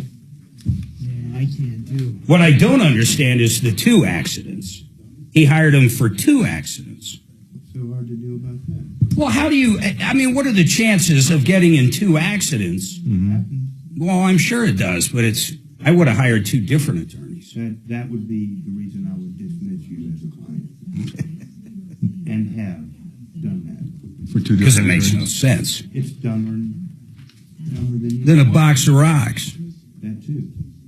It doesn't help your case. I've had that happen recently, as a matter of fact. I wonder why, though. Because just not right. And so it's going to be an issue. I mean, what happened to you in the prior accident is going to be an issue in the next accident. Okay? You can't ignore the 2 that exist. And for this particular person, he had like 3 priors. Okay, so it's all in play. All you're doing is complicating your life, and it's just not good on any level. So I don't know why this guy, didn't even want to really tell us about the other accident. And I think part of it is that sometimes they're like, "Oh, I don't want to look like. I don't want to tell them. I don't want to be that guy." But the insurance companies know about it. They know everything. They're like, by the way, the guy you're negotiating with was just in another accident. Well, I get, I've had cases where they're like, did you know that your client is the cousin of the guy that is alleged to have hit him? Oh, wow. And I'm like, no, he didn't tell me that. He must have forgotten to tell me that. He forgot. Long lost cousin, His memory is affected by the accident. Removed by a different mother, And there's an adoption somewhere in the mix, John, so last week I had my first ever motions hearing. Defendant filed to dismiss, alternatively to move to a different venue, and I won on both of those parts of the motion. Good job. Case stays in Denver County. You won on both your cases? Yep. I think you're in good hands. And I looked up all the case law and presented it in my response to the motion. Wow. And the judge didn't even read any of that shit. I had to repeat everything verbally. Oh, you did? He's like, you filed what? You had to keep repeating yourself? Well, I had to repeat everything I wrote. Rusky out here. Oh, yeah. They don't waving a bunch of papers around. It's like, Did you ask the judge if he wanted to be part of your class action? Hey, are you allowed to do any moonlighting? Yeah, I can't call number 2 anymore. Can you do some moonlighting for cash? Is a judge allowed to practice outside of wherever, his district, his municipality? No, this guy's a full-time employee in Denver. So, Mark, here's a question for you. I have this credit karma that gives my credit karma scores. Yeah. So, TransUnion took out 38 points, went down 38. Equifax went up 1. So did TransUnion finally get a look at you? No, from the same policy. How does that happen? The scores can be different. I know 2 of them. Like I got an 835 with one of them through my Amex credit card. My credit score is 830, 835, depending on my balances.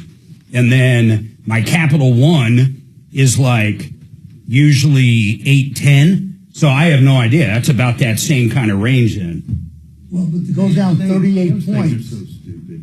Like I get dinged all the time. Mine's like 8, I don't know, low 8.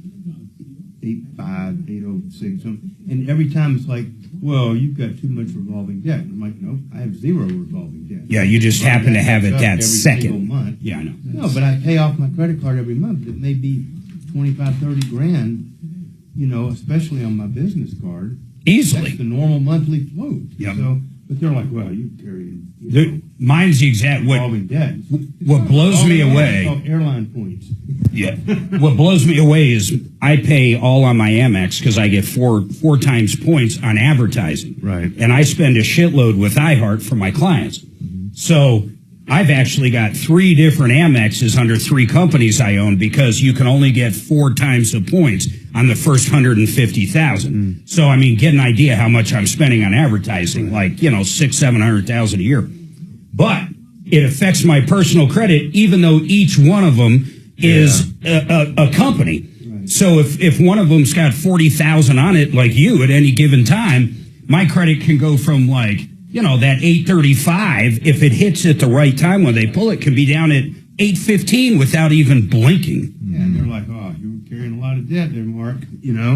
It's like, I'm not carrying shit. Yeah, I'm not carrying shit. But what kills me is their company cards. They took out Afternoons 4 to 6. Thursday at 4, tariffs. It's real now, right? Let's talk about why tariffs are a risk worth taking, the possible downsides, how it's going to affect your life, and more. Join me at 4.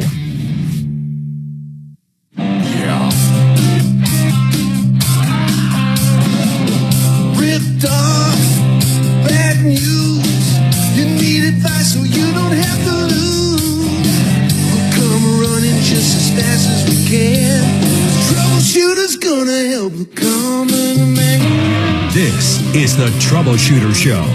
Now, Tom Martino. Welcome to the only show of its kind. We are here to help you. We're here to help solve problems, answer questions, take complaints.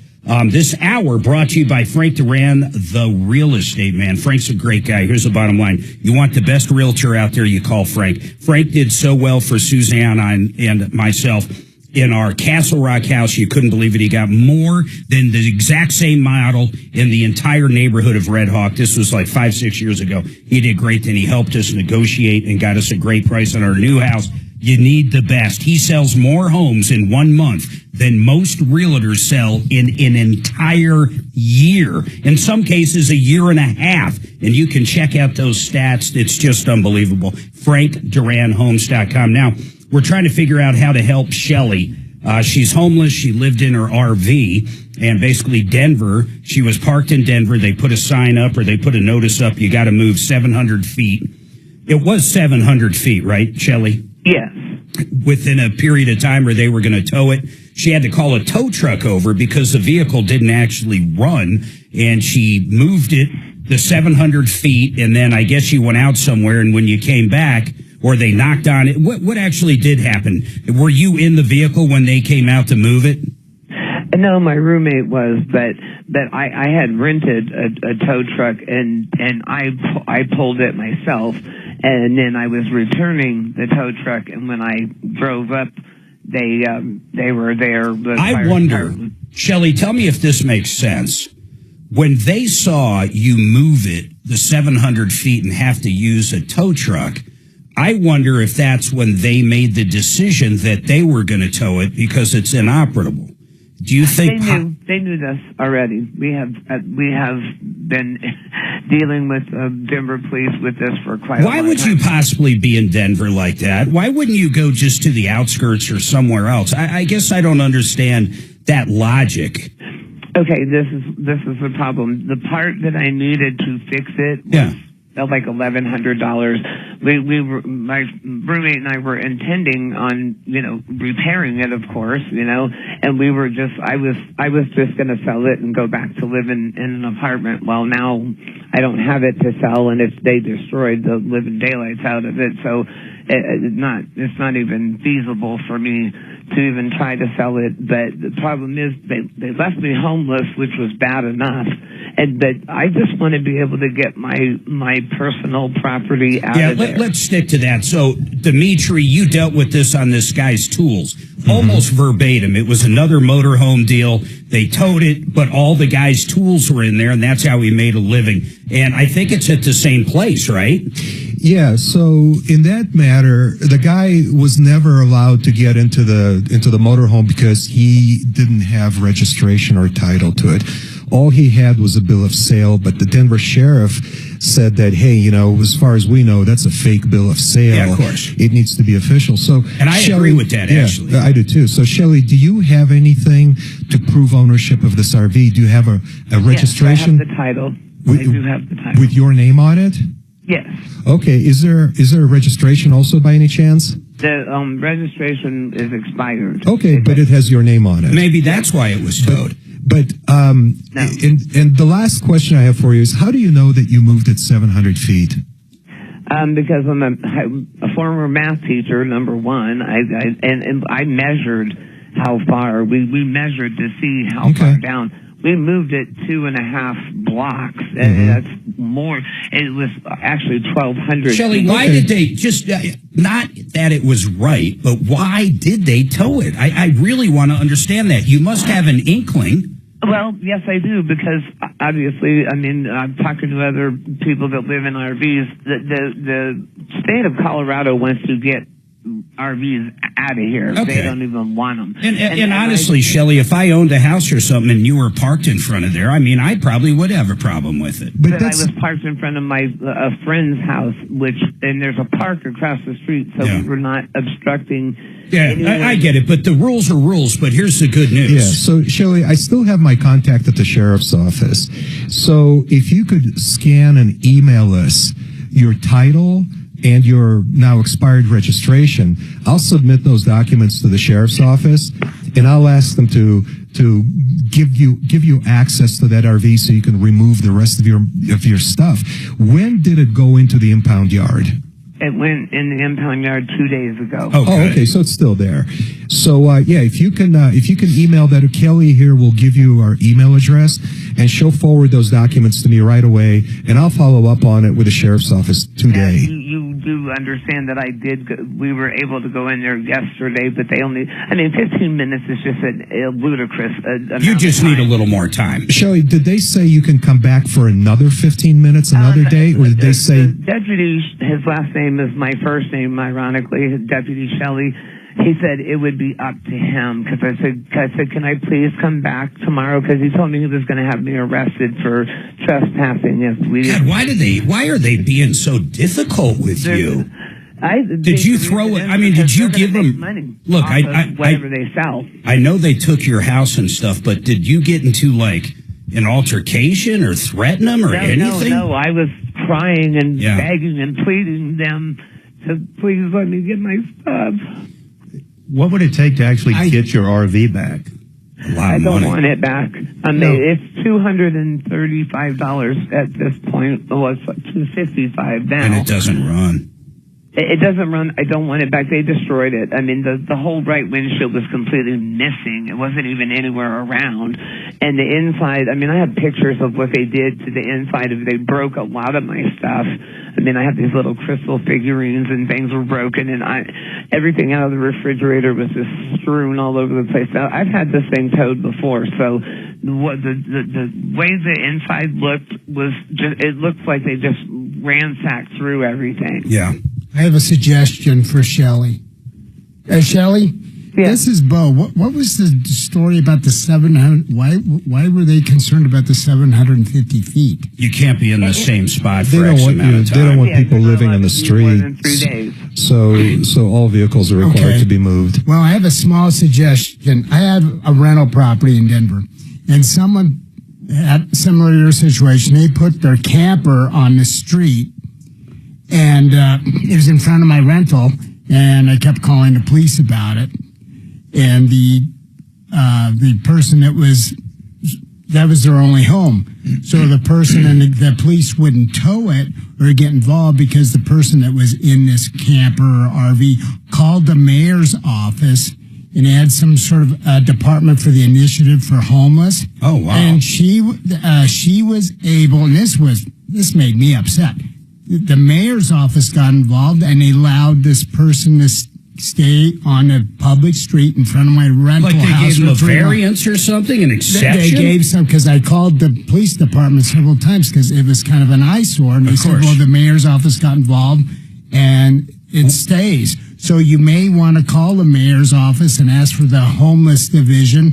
There may be an avenue for you to maybe get your RV out. Hey, Shelley, that's great advice, Bo. So we're going to get all your information. You're going to give it to Kelly. Dimitri's going to reach out, and then I'll have Deputy Bo, if he can find that number, if you know what it is, give that to Dimitri. So we got 2 avenues. But we're going to try to, like, what do you need? Maybe a half hour? Would that be sufficient at this point? A half hour would be great. And I also would appreciate... The poor woman only wants a half hour to get her stuff out. I mean, really, this is kind of absurd if they don't do it. You know, this is Denver, where Mayor Mike is the most liberal person I've ever seen in my life, and they won't let somebody in her position get their stuff for a half hour. What's wrong with this picture? How are you so liberal and act like you're the best people in the world and only want to do good for people? He ran on that platform. Remember, he ran on the platform of solving the homelessness situation, and that pencil neck never got back to me when I was trying to help that other guy get his tools out of the impound yard. He's a tool.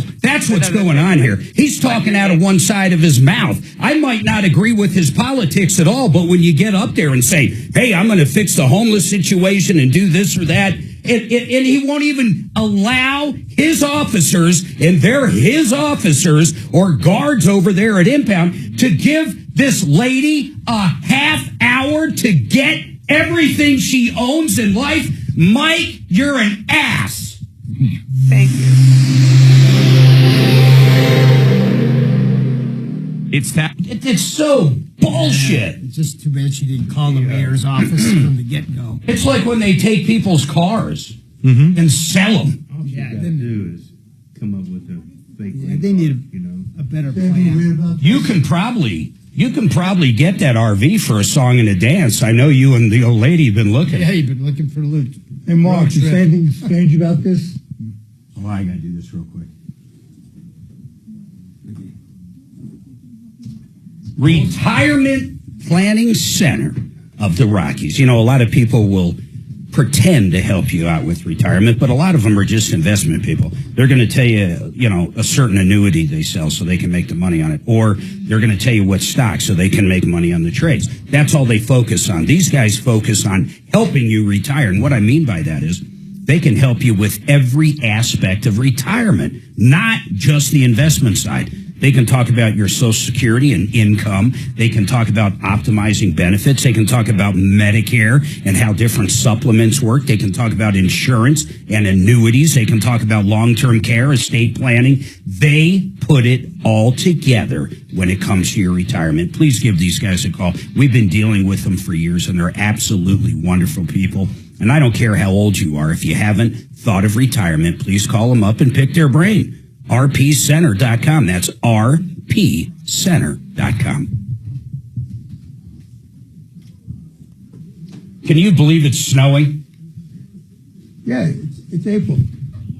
So, Mark, look at this. That's kind of most Russian yards, just if you notice all the white supremacy there.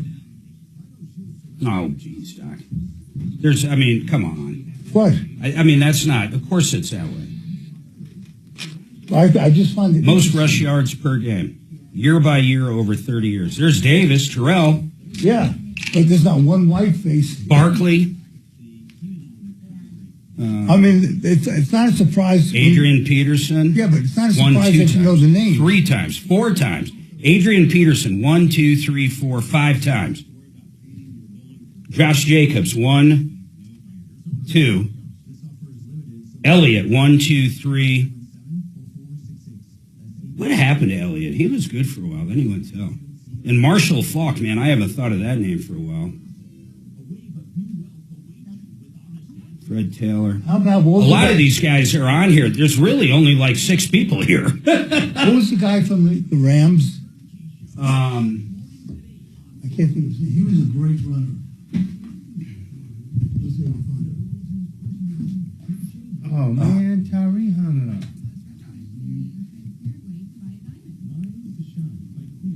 I'll tell him to call back. Snowing out there a little bit.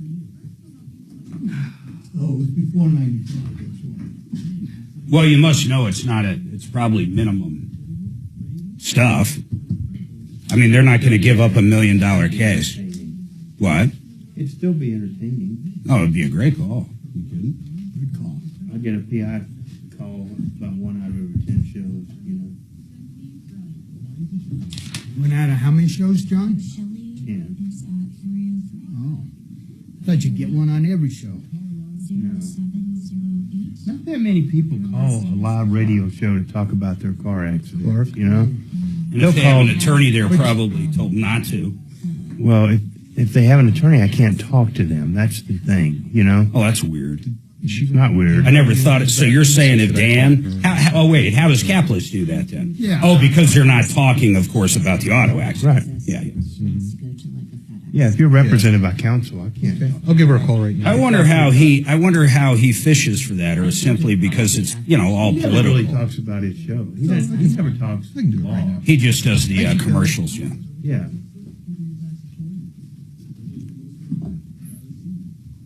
Okay.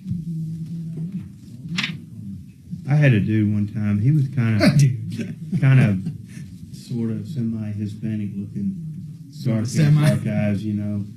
Not Like really. me?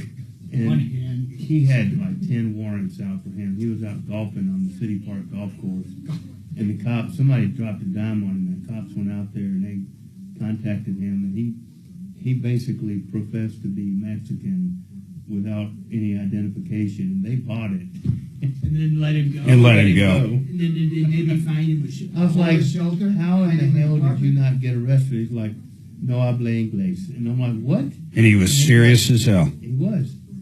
He pulled it off. I know he did. I guess that is pretty smart. They gave him a snap card, too. Ah! Christ. Maybe I should do that. Carry an ID. No habla inglés. Hellcat. Just the good old boys. 10 seconds, guys. Al Studios. Trajan Wealth, your trusted local fiduciary advisors. TrajanWealth.com. All right, 303-713-8255. You've been ripped off for taking advantage of. Hey, by the way, Tyree, call back. You're up next, but we had to help that poor woman get her stuff back. But John Fuller is in studio with us. He's a personal injury attorney, so give us a call back, explain what's going on, and we can probably help you. But the gist of it was he was sick and tired of working, John, with a big company or a big law firm. He didn't tell me which one, but I understand what he's saying. And they said, we don't want your business anymore. But his side of it, and he just told me that during the break, what would you do in a case like this? Not you as an attorney, but anybody listening out there. You hire a law firm, you were injured, they take the case, and then every time you call up, you got a different case manager. And I talk about this in your commercials, John. I mean, but finally you said, after I got the 6th new person working on my case, and none of these people reach out and call me, I've got to call them all the time. So finally he said, I got a little upset and probably said some stuff I shouldn't have. And then I got a call back going, we don't want your business anymore. I mean, that's kind of crappy. I mean, seriously, to have to deal with 5 or 6 people, then you get fed up with it. Now, I don't know what he said to him. And I mean, it could be outrageous. It could not be. But, I mean, it's kind of weird. So just real quick, and then I got to go to Stephanie. Can an attorney, a personal injury attorney that took your case, can they simply fire the client at any time? Yeah, they generally can.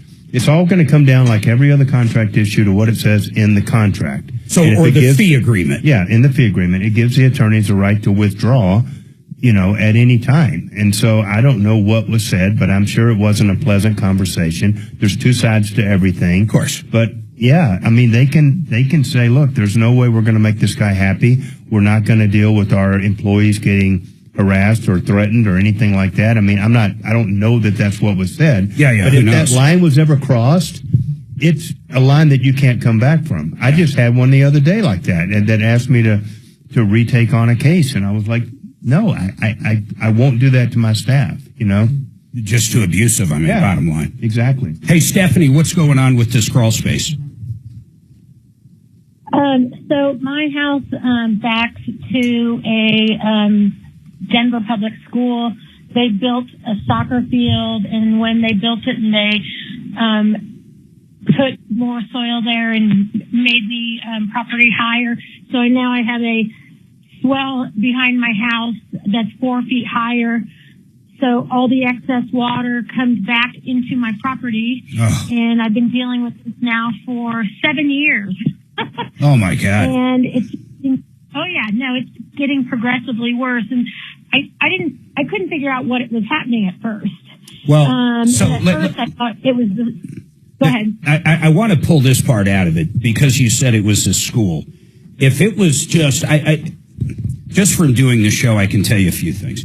When someone builds something up, and once again, I'm not talking about the government, so this could be different, and John, maybe he knows something on that. If not, we have another attorney we can get on. But when you develop something and you're going to change the flow of water or storm drain or anything, you have to have a plan. So you put that plan together, then someone in the city or the county or wherever sign off on it and say, yes, that's acceptable.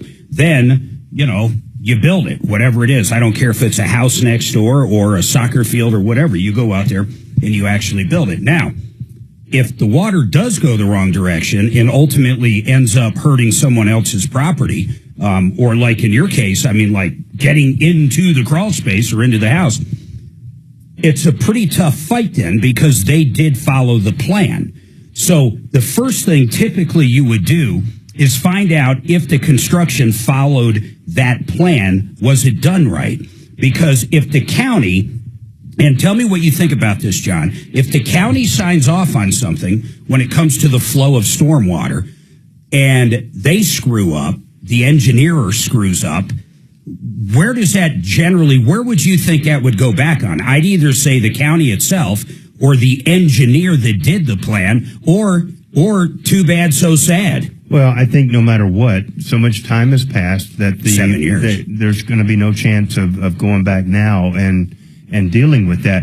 I think as long as all the rules were followed, there's very little recourse I think so too. For surface water running off onto an adjacent property. I mean, I don't know every. It's getting progressively worse. I'm sure.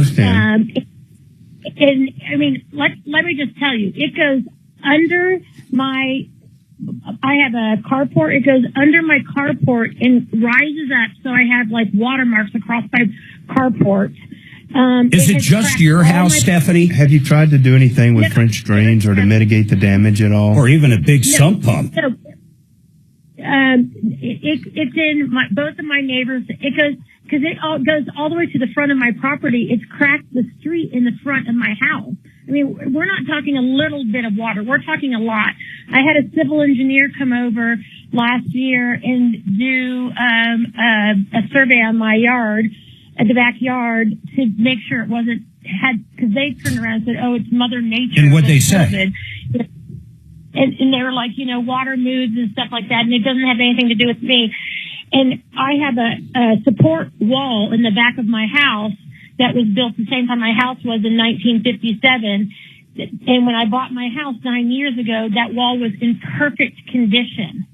The wall is leaning towards my house by 30 degrees and my fence. Yeah, but you're in that case, you're talking almost, 75 years. And I get it. It's all from there. But Stephanie, here's what I want to do, though. Hold on a second. I want to get Bradley O'Brien on. So I want to ask him, because this is the kind of attorney you would hire for something like this. So let's ask him his advice. Is it past the statute of limitations? I've got a ton of questions on this. I just don't know the answers to, but he will. I do want to ask you this, though. Have you literally just called Denver or whoever built the school or is in charge of that soccer field being done and had a real conversation like this is crazy? And what do they say? Are they the ones telling you it's just Mother Nature? I have called the school. I have called wastewater. I have called sewer water. I have electrical poles on my property, so I have called Denver Electric. I have called But have you ever, hold on, have you ever called the city and county of Denver themselves? Yes. I assume it's their property, and what do they say? So they all say it has nothing to do with them. So wastewater says because the water isn't flowing over in up above, that it doesn't have anything to do with them. And I'm like, oh my God, this is insane. Well, and if you come and look at my property, you will be in regard to you saying it's not still a case for 7 years. It's ongoing damage. No, So I'm yes, just talking it's about still arguing going. anything that happens to a wall, a retaining wall, over a 75-year period is a hell of a stretch to make. I mean, that's all I'm saying. I believe it has to do 100% with the soccer field. That wasn't my point on that. I just don't know what you do on a wall that's 75 years old that's starting to move. But hold on a second. Let's try to get Bradley O'Brien up.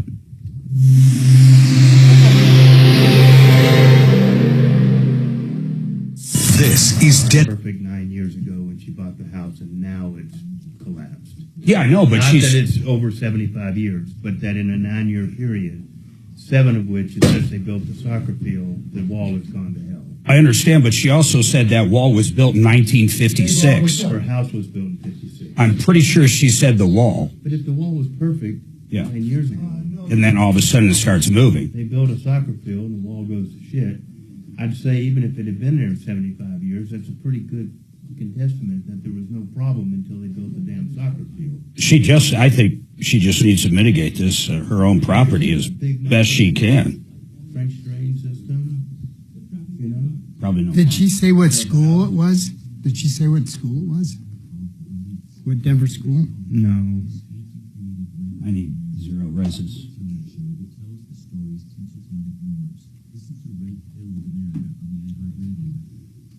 Zero resified. You know what that means? It means really, really clean and a healthier clean and even better indoor air quality in your house. You know, your carpet, if you think about it, is the biggest air filter in your house. All that dirt and dust and dander from pets ends up in your carpet. Zero res. They use that ZR water. They come out, no soaps, emulsifiers. They do such a bang-up job. They did such a great job at our house. Probably the best carpet cleaning we ever had. They got great deals going on right now, but they also can clean a multitude of different things, like granite. Imagine that. Mattress cleaning, upholstery cleaning, duct cleaning, area rug cleaning. They can do it all, and they use less water. It dries faster. And what I really, really like about these guys is basically how great the job is. When they're done, you don't see that wicking through the padding and have those same stains back 3 or 4 days later. They're just great guys. We've been talking about Zero Res on this show for 10, 15 years.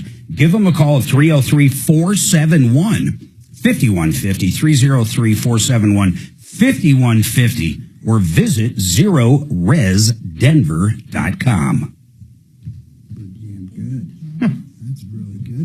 What's that? You did a really good spot there. Well, thank you, Bo. Yeah, Did it make you want to book an appointment right now? During the break, I'm going to go make a phone call. I wish I had stains. I wish I had stains. Or funny smells. Go home and spill shit. Maybe when the cats will barf by the time I get home. I got an email. I got to get their specials. Sales rep didn't send me.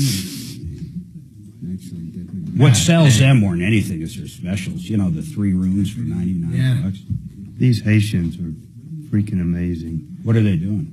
Well, they continually get on boats and try to make their way to Florida. Oh, God, yeah. And it's only like 70 miles, right? Yeah, but they're notorious. I mean, they have boats pull up down there. Like, they just intercepted one, a 35-foot boat with over 100 people. Oh, how's that even possible?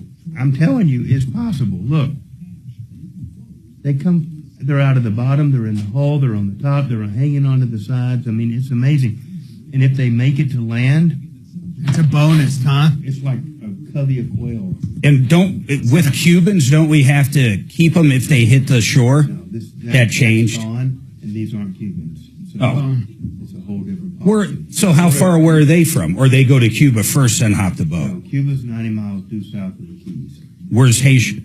Haiti is over along the way. So it's around the bend from Cuba and all that. It's on the other side. And you've got Haiti and Dominican Republic on the same island. Yeah, but the Dominican is the further away then. Yeah. Got it. So Haiti's on the Can you imagine working that border?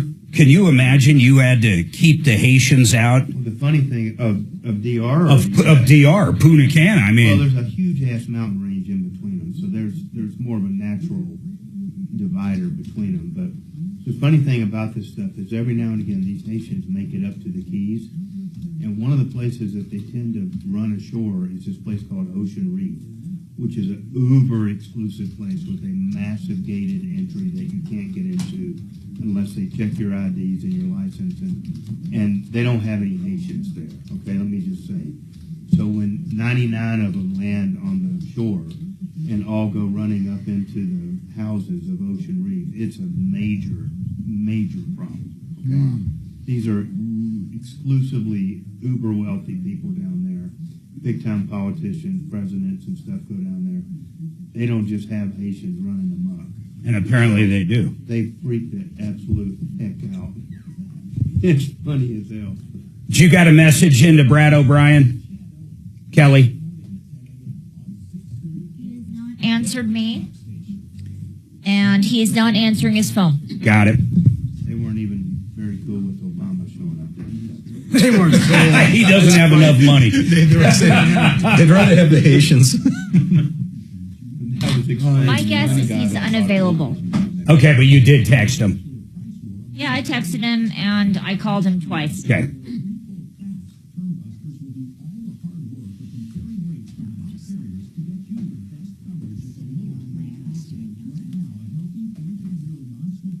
Altzilla.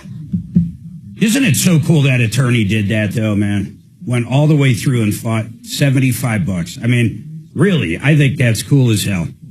We've all done it. I've done stupid shit like that. Just like I said, small claims court. It's not the $50 or whatever. It's just, it's a, you know, how much, how many hours? $500 is not much, man.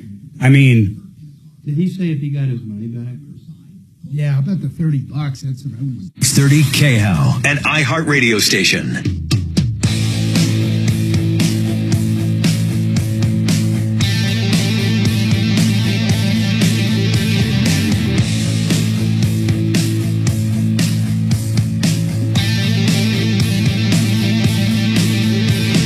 All right, 303-713-8255. Kelly's still trying to get Bradley O'Brien on, so you just keep holding there, Stephanie. I want to get the attorney on with this. Now, this says working with Doc. By the way, we have two lines open, 303-713-8255. Any questions for John on personal injury, of Who's course. the guy with the basement insulation? So give us a little update, though. Not an update before I go to him, but what was the initial call, Doc? Well, he was trying to finish a part of his basement. Oh, I remember this one. And he was having some trouble because they want them to do the entire basement and not just the area that was going to be finished. Yeah, so it's kind of crazy. So Keith called in, I think it was even yesterday. It was yesterday. And he's just doing one room down in his basement. So when you walk down the basement stairs, there's basically the room. And he finished that room. It's going to be a bedroom. He's done the electrical. He's done the mechanical. Everything passed inspection. He's got the proper windows. Yep. He's got the egress window. He's got everything he needs to do, and everything, more importantly, has passed inspection. The framing, everything he's done, plumbing. So he does insulation. Now, when you do insulation, once again, you got to call for, you got to pull the permit, and you call for inspection. He came out, and the guy failed it. The reason he failed it says you have to do the entire basement, not just the room you're doing. And he's like, well, I don't have that kind of money to do the entire thing. That would cost me about another $10,000. So, Keith, what is the newest update on this? Hi, Tom. So I got a call from the county, his name is Mike, actually, but he called me and said that he's going to go ahead and then approve me to go on to the rough drywall portion. Nice. However, he's put it just as a note. They still are going to request that I have to finish the entire basement. Not only that. Well, wait a minute. Just so everybody understands, you mean the entire basement, just the insulation on the outside walls? Well, that's what I originally thought. They added another one to it. They also now, because I have TGI floor joists, that separate the basement to the upstairs. Yeah. They want me to, all the unfinished area that I haven't touched a thing in yet, they want me to insulate everything between the TGIs. And that's going to cost about $22,000 for all that. So, but they're going to sign off and let you put drywall up and complete it. So how are they going to? No, they won't let me complete it. They won't let me call in my final. They won't approve the final until all the insulation is done, plus the insulation now they want between the TGIs. Now, the big kicker on this, Tom, Keith, this house is a... Keith, hold on a second, man. You live there. This is like your primary residence, right? Correct. So when you are allowed to finish that room now, let's just get really back to basics, correct? Well, not without inspections. I'm not going to be able to get an occupancy. And I understand on the CO. I got that. I heard that. Believe it or not, I heard that. But they will let you, it sounds like they will let you finish this project. What they're saying is you're not going to get stamped until you do the other stuff at the very end. Am I correct? So you can finish the room and use the room, but they're basically not going to do a final. They won't issue an occupancy. So basically, technically, what he told me is even though I'm finishing it, I've got a finished room down there, but technically, I cannot allow somebody to stay down there because if something were to happen. But can't we agree they're not going to be sending the police out there to see if anybody's down there? Basically, here's what I'm hearing you say, and I don't think you're hearing the same thing, which is crazy because it's you I'm hearing it from. I think he's saying, look, we're going to let you finish this, but you're not going to get the final until the insulation's done. And during the phone call yesterday, you were eventually going to do that insulation anyhow, weren't you? You just didn't have the money for it right now. Right, framing it down. So every 6 months, you'd have to pull an inspection, whether it fail or pass, to be able to, for that permit to keep continuing. Every 6 months. Why wouldn't you just let it lapse at that point, though? Then I would pay a fine for it and have to reopen it and start the process all over again. He said there's a lot of red tape. This is what he's telling me. This is what he's telling you. I think what Mark is saying is... The real kicker of this is this home was built in 2001. They've changed the building codes. No, even back then, this home was up to that code. His exact words to me, when that home was built for the original occupation, or for the original occupancy for it, they should have asked and requested for that basement to be insulated. Yeah, but they missed it. That's fine. I get it. That's 24 years ago. You're not going to do anything about that. But now they're trying to make me do something about it. I get it, but there's no relevancy to what happened 24 years ago with the builder. I mean, it's really not even a part of the conversation. Hey, Keith, it sucks. I have a question. Are you trying to rent out that room? No. It's going to be for their use. So who's going to know? I mean, why wouldn't you just use it and not worry about it if it's just going to be, friends and family? Well, that's what I was trying to ask him. He's saying there's going to be all these penalties and he's got to renew a permit every 6 months and all these other things. And I really, I'll go back to that same question now that Doc asked it. But why simply just get it finished or get it ready for use and then don't worry about it? Don't renew the permit. Don't do anything. It's not like they're going to come knocking on the door.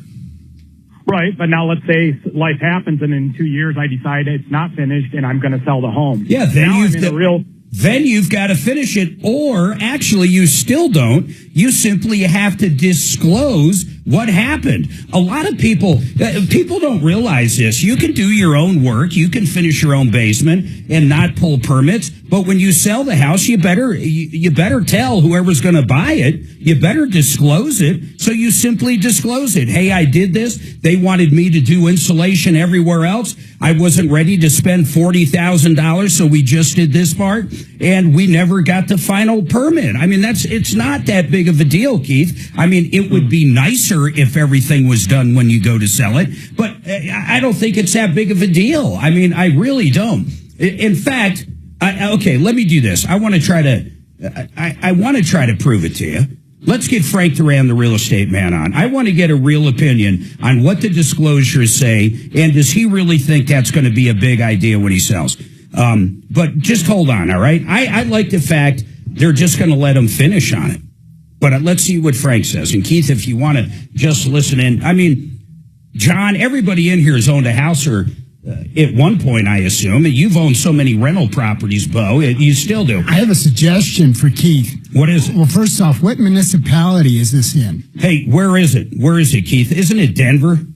It's Adams County. Oh, that's right, Adams County. Well, Keith, I just let it go, and then the fine for renewing a permit is only like $50 to $100. And you wouldn't have to do that for whenever until he's ready to finish it. And there's another thing: if it's a financial hardship, you can go to that county and request a hearing with the appeals board and get a variance. And we even talked to you. We talked to you about a variance yesterday. Did you even pursue that?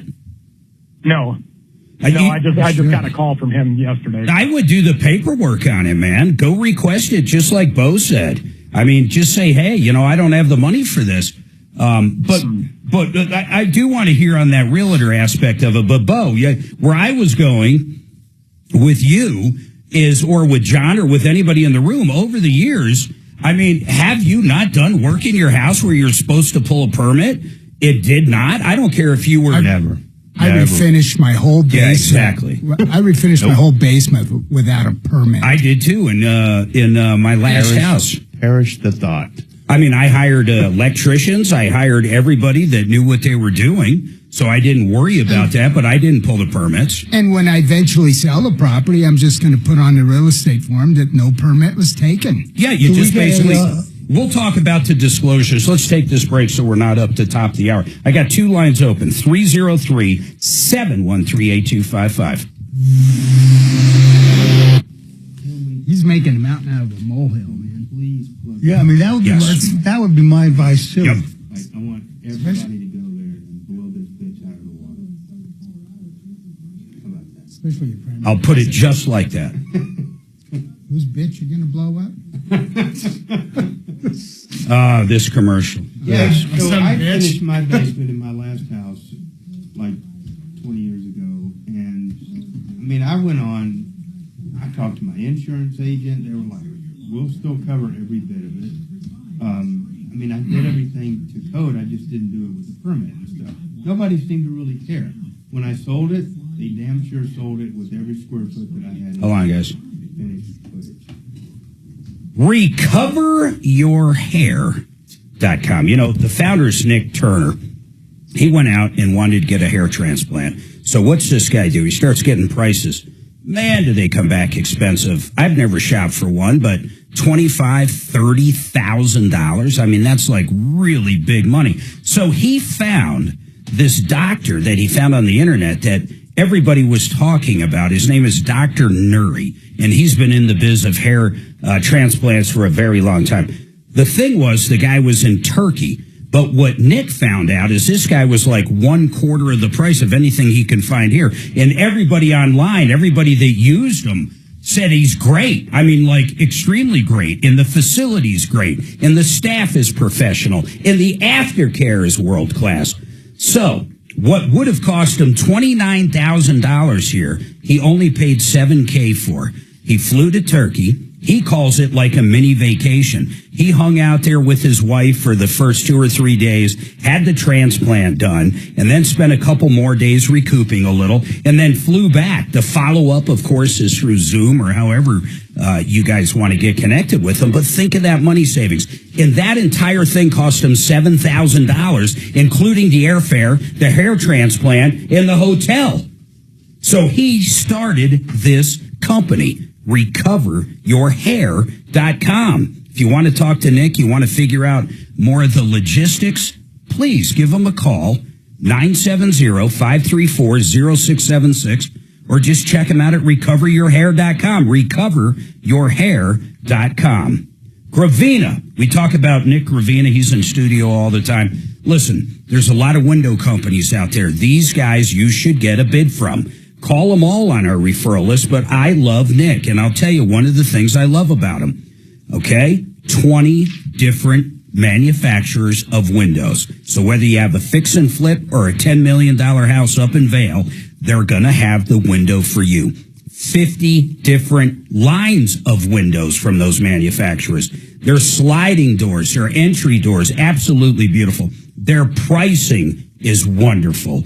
And on top of all that, the family is the third generation in Colorado selling siding, windows, and doors. GravinaWindows.com. GravinaWindows.com.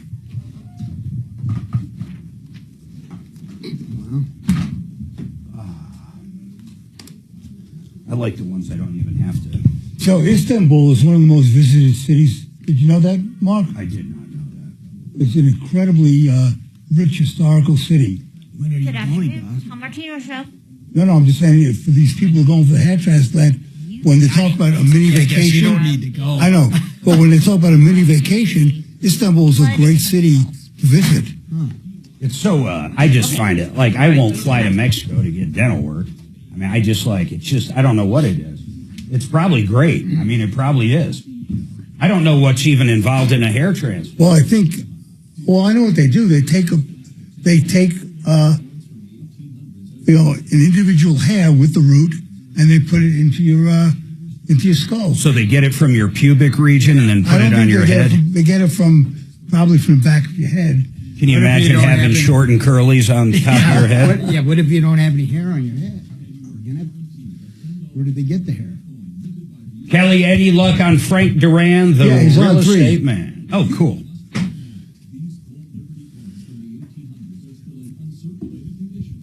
But, getting your hair messed up is a lot different than getting your teeth messed up. Would you agree, John? I wouldn't do either one. in No, a foreign but country. I'm just talking about the ramifications. If someone screws up your hair, you don't Well, it could be a much the bigger infection. ramification because they cut a big swath across the back of your hair and then they pinch it together and sew it up and they take that swath and harvest all the hair out of it. So you end up with a big scar across your back that they harvested. So, yeah, it could be significant, but then they do all the transplants and stuff. Those are just little plugs that they take out and put a hair follicle in. Little blood. But, No, but I was saying, I'd rather have my hair get messed up than my teeth get but messed if you up. got But a he's massive, saying it's your head, if it's you your got a skull. massive infection on a big huge cut that's 8 inches across the back of your head, that might be a little different than a tooth you could pull out. Ask my chihuahua. You know? Such a wild. I'm not sure I'd fly to Turkey That's to the get a whole thing for haircut. me, you know. I'm just He might not terrified come of it. back. But I've never priced this stuff. I mean, really, I bet the guy does do I bet he does just as good, if not better, a job than people I'm here. sure he does. And it is a fourth of the price. And now And you get they- to go to Turkey. And now they have direct flights Oh, really? from Denver to Istanbul. God, it's gotta be, that's Gotta gotta be hope what, there's 13 hours? Yeah, so I hope there's enough gas on the plane. It's a long way. The worst one coming back from Italy. I had an ear infection. Oh, The cool part about Italy, though, is you can walk into a grocery store and get penicillin or amoxicillin, whatever. You know, you don't have to have a prescription. So Suzanne ran over, got me some, and it got a little better. But, man, being on a plane for 10 hours with an ear infection that's the worst. is brutal. Yeah. How do you deal when how deep will you dive, John? What's the deepest dive you've done? 30, 40 feet or way deeper? No, that's normal. 110. Oh, my God. That's the max. For Yeah, there's a famous wreck, Mark, in the BVI's.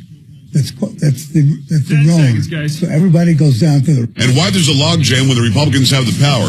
That plus Deputy Press Secretary Harrison Fields and Elizabeth Pipko on the Joe Pag Show. Tonight from 6 to 9 on 630 KHOW. All right, 303-713-8255. By the way, join us on YouTube. At any time, we always have conversations going behind the scenes during the breaks. You can hear us talk. Just to give you an idea, we were talking about diving during this last one. But now I want to go back to Keith and his basement issue, and I'm going to kind of lock him up. But I brought up our expert, Frank Duran, the real estate man. First of all, Frank, how are you doing, sir? Mark, good to hear from you, friend. I'm doing great. We're running like crazy. We've been putting these homes under contract right and left, so it's been really good. Thank God. Anytime I talk to Frank, it's crazy. So we do advertising for Frank, and I personally speak for him all the time. And what's really funny is anytime I talk to him, I'm like, how's biz? And it's crazy because it's busier and busier. I'll talk to other realtors who are like, well, they might get 1 or 2 listings a month. Maybe. Frank, I swear, there is weeks where you'll get 5 to 10 listings.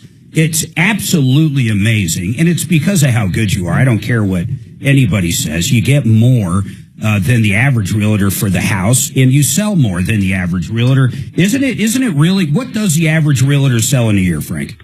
You know, statistically, I've seen stats that says the average realtor closes less than maybe 7 transactions a year. 7. Yeah, so that seems to be pretty typical, I guess, for average. Now, I love how he will never toot his own horn. He would never answer. He knows my next question, but he's not going to go there. How many did you sell last year? Let's take something very recent. Oh, gosh. We closed, a little over, I think, 100 transactions, Mark. And in fact, we just put 10 under contract, listing size plus buyers. So we've been moving them and getting good prices in all price ranges. All right. So that's why I talk about you all the time. I want people to really hear it. I always talk about those stats, but I'm way off. I say, you say you sell way more in a month than the average realtor. Way more. It's not, my numbers are even wrong. I got to update my copy. But let me ask you this, man. How many times are you selling a house where someone did a bathroom and they didn't pull a permit, upgraded a bathroom, or probably the biggest one out there and what we're talking about with Keith right now is actually did a room in the basement? Now, he did everything properly, so I want to explain something to you, Frank. He actually had everything inspected. He's had electrical. He's hired the right people. He's had the inspections. Denver comes over and checks, Adams County comes over, and everything has gone perfectly. They got to one part, which is the insulation, and because things have changed, or because the builder 23 years ago did not do the right thing, he needs to insulate all kinds of things besides the one room he's doing in the basement. So bottom line is, he's going to finish it up, and he's not planning on moving right now. But when he does go to move, he's going to have a beautiful room that's been the electrician and everybody signed off on, but he's never going to get the final. Let's say he never gets that final on that job or on that permit he pulled for that room because he doesn't want to insulate the rest of the basement because it's going to cost him $20,000-$40,000, whatever it is. So when you list a house like that, I know there's a disclosure form, but in reality, do people care if it was done right? I mean, everybody would love to see the final in the permit, but how does that work in the real world when you're selling that house?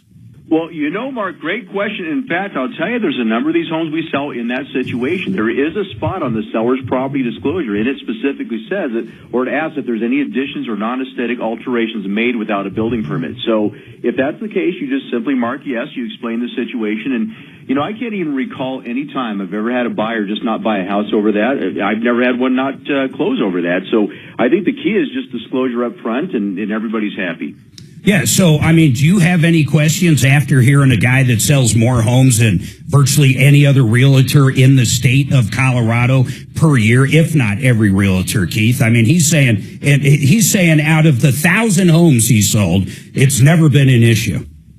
Well, I guess my biggest question, my biggest concern is what's led to this whole conversation. So I bought it as a three bedroom, 3-bath home. So now it's a 4-bedroom, and it'll soon be a 4-bath home. So wait, Keith, different issue, because I'll tell you why. It's in a basement. Frank, please explain that. In other words, if it's a non-conforming, Mark, is that what you're asking? Well, it's actually conforming, but my understanding was if it's in the basement and you added it on, the basement doesn't count for the square footage, but that's why I have you on, Frank. I like when you list it, now that it's 4-bedroom and X amount of baths because he's doing these, how does that work? The only key, Mark, on that is you just disclose it. That's all this is. You can show actually what the square footage is, but then put the disclosure in there that there was no permit or okay, whatever. Listen, I'm sorry. Hold on. I'm going to put you both on hold if you want to hang. Hey, Frank Duran, the real estate man, FrankDuranHomes.com. Frank, if you want Kelly to call you back, she'll get with you. Keith, let Kelly know if you want to stay on, and Stephanie, hold tight. One line open, 303 right, Martino. We could use some extra cash, so why not visit David Ellis Jewelry? It's like coming out of the gate. Call your wife. Does that help? Yeah, I just saw her. Hey. Okay, great. Yeah, go ahead. Thank you so much. Really appreciate it. Oh, cool. Uh-huh. Bye. Thanks, Frank. Really appreciate your time. No, I just said I really appreciate your time. Thank you so much. Gotcha. Nope. We'll hold we're down the good. fort, man. Will do. Thank you, Frank. Okay. You too. All right. God bless you too. Bye. How do you preserve your wealth and live the lifestyle you've always wanted to? Tune in to the Asset Prevention Hour with Stuart Willis weekly here on 630 KHOW. Saturday mornings at 9. 630 KHOW. Denver's talk station. KRFX HD2 Denver. KHOW Denver and iHeartRadio station make us the #1 preset on the free iHeartRadio. I mean, have her call me. I mean, I'm starting to go, what the fuck did we get into? I mean, this is crazy. Yeah, I feel like I'm getting upsold is what I'm feeling at this point. I've never even fucking heard of it.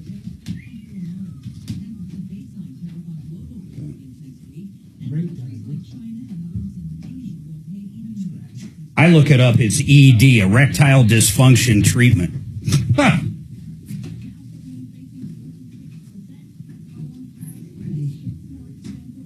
Oh, yeah.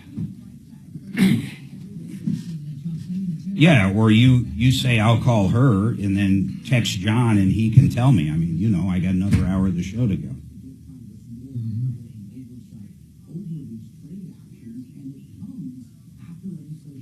All right.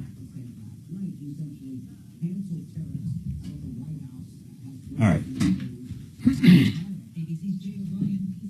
I don't even I don't even get it. Like, if they don't know what it is, then they simply do shockwave therapy.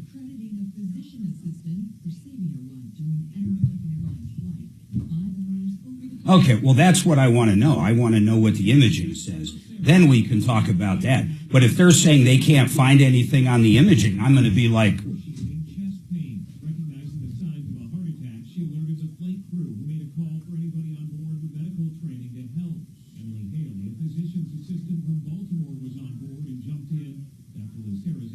all right. All right. All right. Bye. Oh.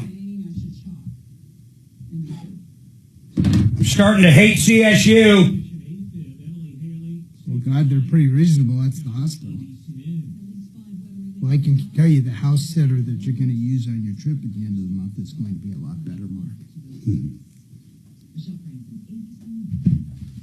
What time is it?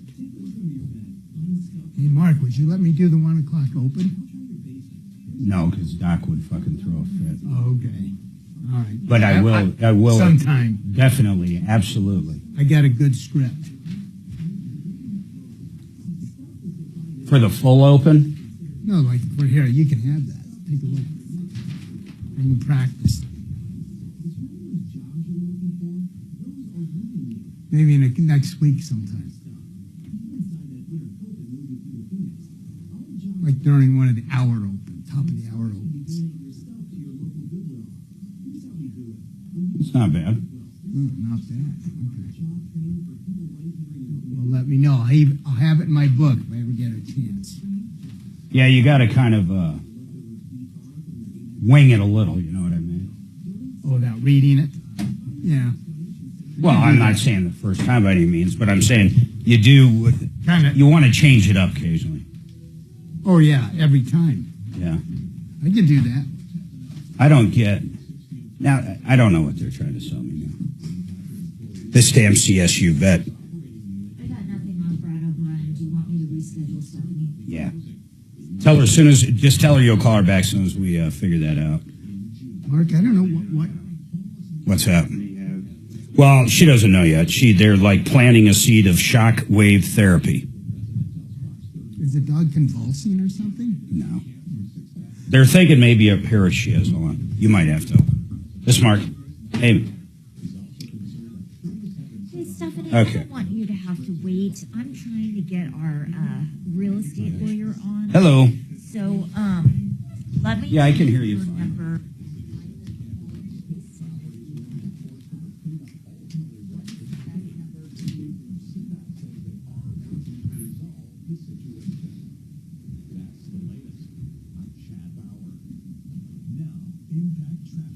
This report is sponsored by Troubleshooter.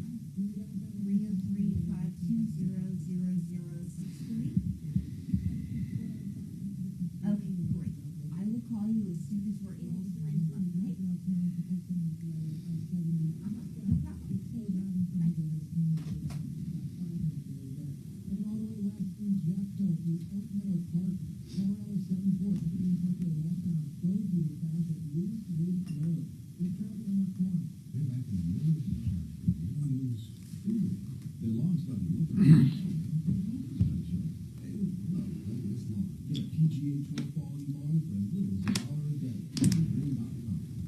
I thought that was Hulk Hogan up there.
All right, 10 seconds, John. It's all you. Oh, you are going to do the open, John. Tariffs are a risk worth taking, the possible downsides, how it's going to affect your life, and more. Join me at 4.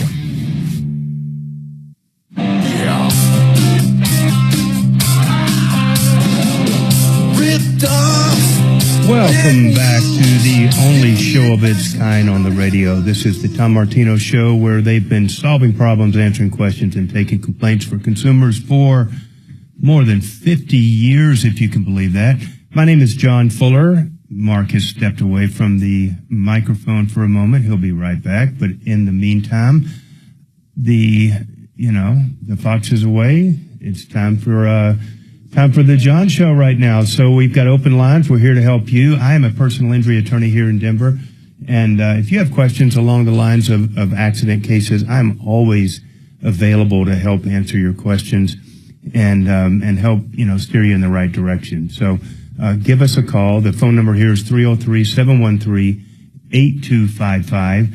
Today is a special day for my firm. For the last several months, we have been working on a new website. I wanted to direct everybody's attention towards that. And if you could just bomb the heck out of my website and let Google know that we're here and we're proud of this site. It's www.personalinjuryco.com.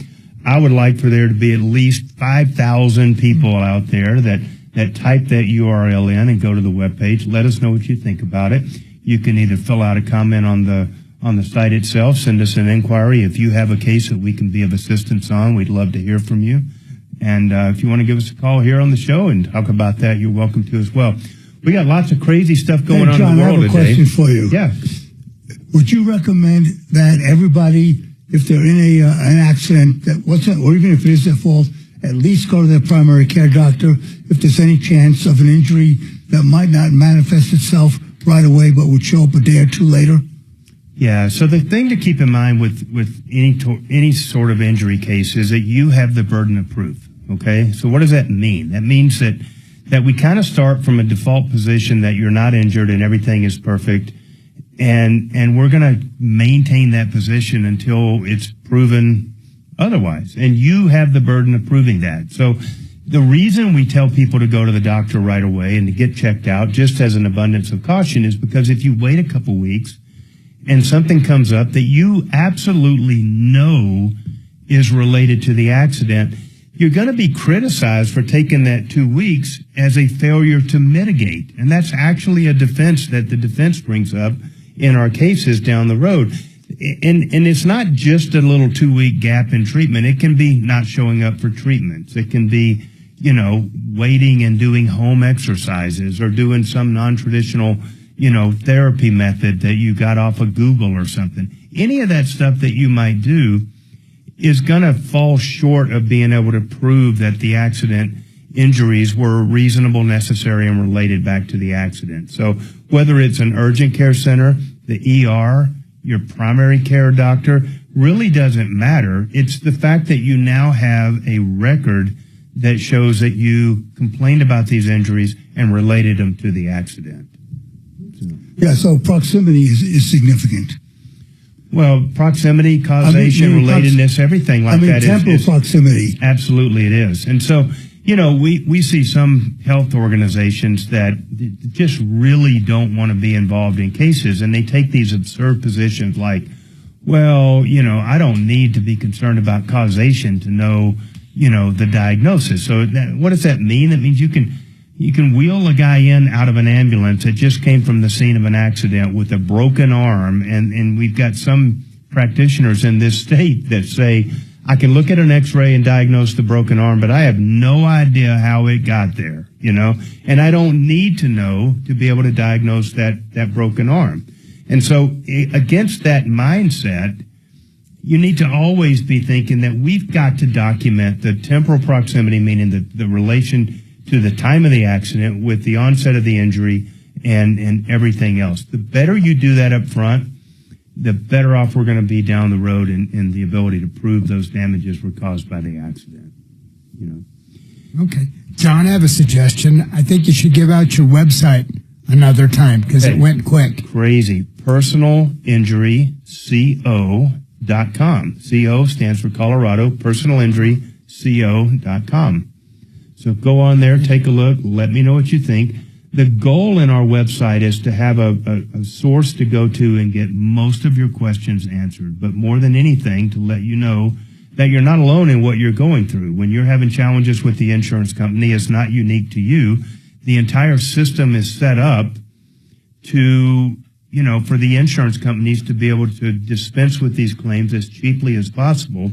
We had a gal on the radio show yesterday who had suffered injuries, had been to the doctor, but didn't really know that she had a case, and nobody at the insurance company ever told her. That's the oldest trick in the book, is to not tell people that there may be a cause of action here, there may be a claim here, maybe we're responsible for those medical bills. The insurance company perspective is that if we just don't tell them, some of those people would just go away and they'll never know. And so that's a problem. And so you have to educate yourself. And we hope that our website is a source to have a bunch of those questions answered. Other issues that come up frequently are, down the road issues of, does my insurance company actually have to get paid back? Why would I pay a health insurance company when I've been paying them premiums all these years and stuff? That seems crazy to a lot of people. But it's true, and it's an important thing. And if you don't honor the rights of that health insurance company, you can find yourself in trouble down the road. Either they'll come knocking on your door to actually get repaid in the future, or worse yet, perhaps you have a condition that's still somewhat related back to the car accident a few years down the road, and they won't pay for it. And then you've really got a mess. This health insurance that you've had for years is saying, no, our duty to pay for that went away when you failed to honor our contractual obligations back when you had that little car wreck and you had no idea that a big surgery was going to be on your horizon. So, John, if you get injured in an accident that's your fault, who does your insurance cover that or not? As far as the medical bills? Yeah. So the only part of your insurance, the only part of your insurance that would cover an accident that you were at fault for would be your med pay provisions or something like that. Those are not fault dependent. So they're going to pay out no matter if you were at fault or the other guy was at fault. That's really the cool thing, or one of the cool things about med pay. Your health insurance only has a right to get repaid when there's some third party that you're going after that you're going to then collect benefits from or collect damages from that are based in whole or part on the existence of that medical, treatment and that injury that was related back to the accident. John, One of the questions I have for you is regarding what to do right after an accident, regarding of whose fault it was. If I'm injured and I have med pay, and I go either to the ER in an ambulance or on my own, the first person I see is going to ask me about insurance. Should I avoid telling them that I have med pay, and should I avoid giving them any of my insurance information until I can get a hold of you later on so that you can take over and start renegotiating all these medical bills? Yeah, so I'm never going to tell somebody to deny that you have any particular coverage, but my preference in almost every circumstance is that if you have private health insurance, give that to the hospital. Let that be the starting place, and then we'll go from there. Because the med pay, to a certain degree, has a priority based on who comes asking for it first, okay? And you may not know that as you're sitting there in the ER. It may be the ambulance that wants to get paid, and it may be the ER that wants to get paid. The problem is, if you don't know that, it could be the case that the ER has already billed and exhausted those benefits before you got the bill for the ambulance that maybe is not covered by your health insurance. And so there are very, very legitimate reasons why you want to kind of keep those cards tight to the chest and at least evaluate your position and figure out whose priority really is the most important one and needs to be paid.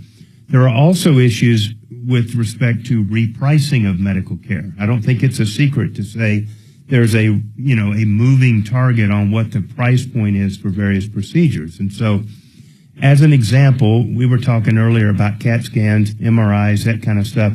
I mean, you can literally get an MRI in Denver for as little as $600, or you can get almost the exact same, MRI and have it billed out at close to $10,000 for the exact same procedure. The only thing difference is who's paying for it. So that's crazy, but in my mind, I don't want my clients to pay $5,000 or $10,000 for something that maybe they could get for $600 or $1,000 or somewhere in there. So part of what we do, I've said for years, if given the opportunity, I really think I can put an additional 30% of money in people's pockets just because of how we structure the use of our benefits and stuff. That's part of it, is making sure that we're not paying too much for the identical service that we can get. If we just play with the order that things get billed and who we get that service from, we can radically alter the end result of how much we owe to these providers and how much we owe in reimbursement to our health insurance. John, the second question deals with my dash cam. In the event of an accident, let's say it's a serious one, and the police respond, and a policeman notices that I have what's left of a dash camera hanging out of my car, what are the odds that they're going to request that memory card? And if so, am I required to give it to them? And the reason I bring that up is that memory card is going to contain critically important evidence in support of my case. And I would rather not trust a random cop who's got 300 other things to do with a memory card that is smaller than a dime. So, what is a legitimate way for me to deny giving the police that original memory card? Yeah. So that's a really complicated question. And to be honest with you, I've never had a police officer directly ask somebody to give up their memory card. I've never seen that happen. So, and what I'm thinking of just off the top of my head is I've had plenty of accidents where they initially write up the at-fault party for not having proof of insurance. They absolutely had insurance. They just didn't present the officer with proof because maybe they were busy in the ambulance or something. And the police are not going to go rummaging around the car because that's a search. And they don't have the probable cause that gives them the ability to go search. And so I don't think that there's any circumstance, I shouldn't say there's no circumstance. In most accidents, there's not going to be a circumstance where they could go in your dash cam and just physically remove that without getting a warrant or, having some consent to do that. So I've never had a police officer do that. I can't really fathom that they would ask for it. I've had people that were not related to the accident at all come walking up with a SIM card and say, I've got a dash cam. I've got it right here on this card. Do you want it? And they hand over the video. Sometimes that's great.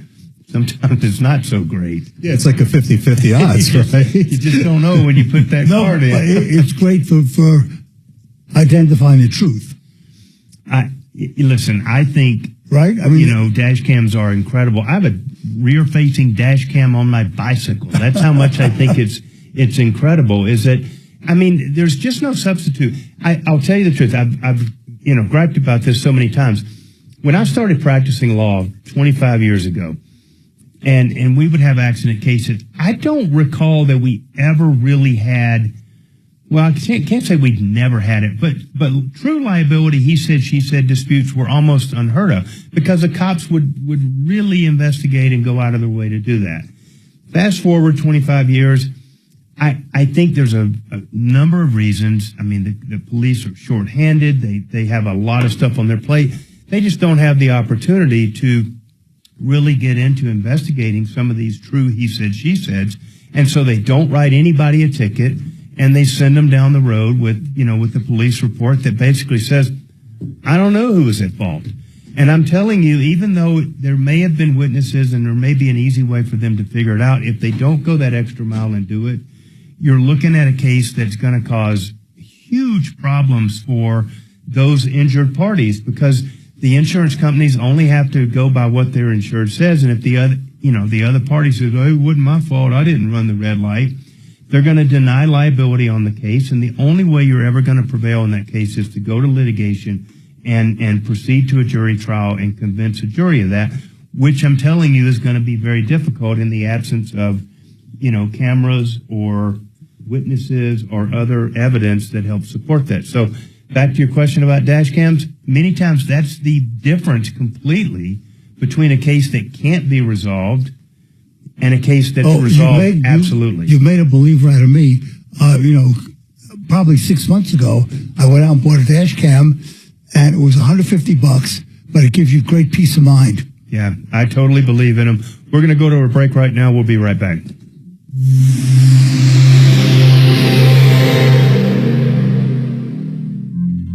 Taxes was not knowing your full financial picture.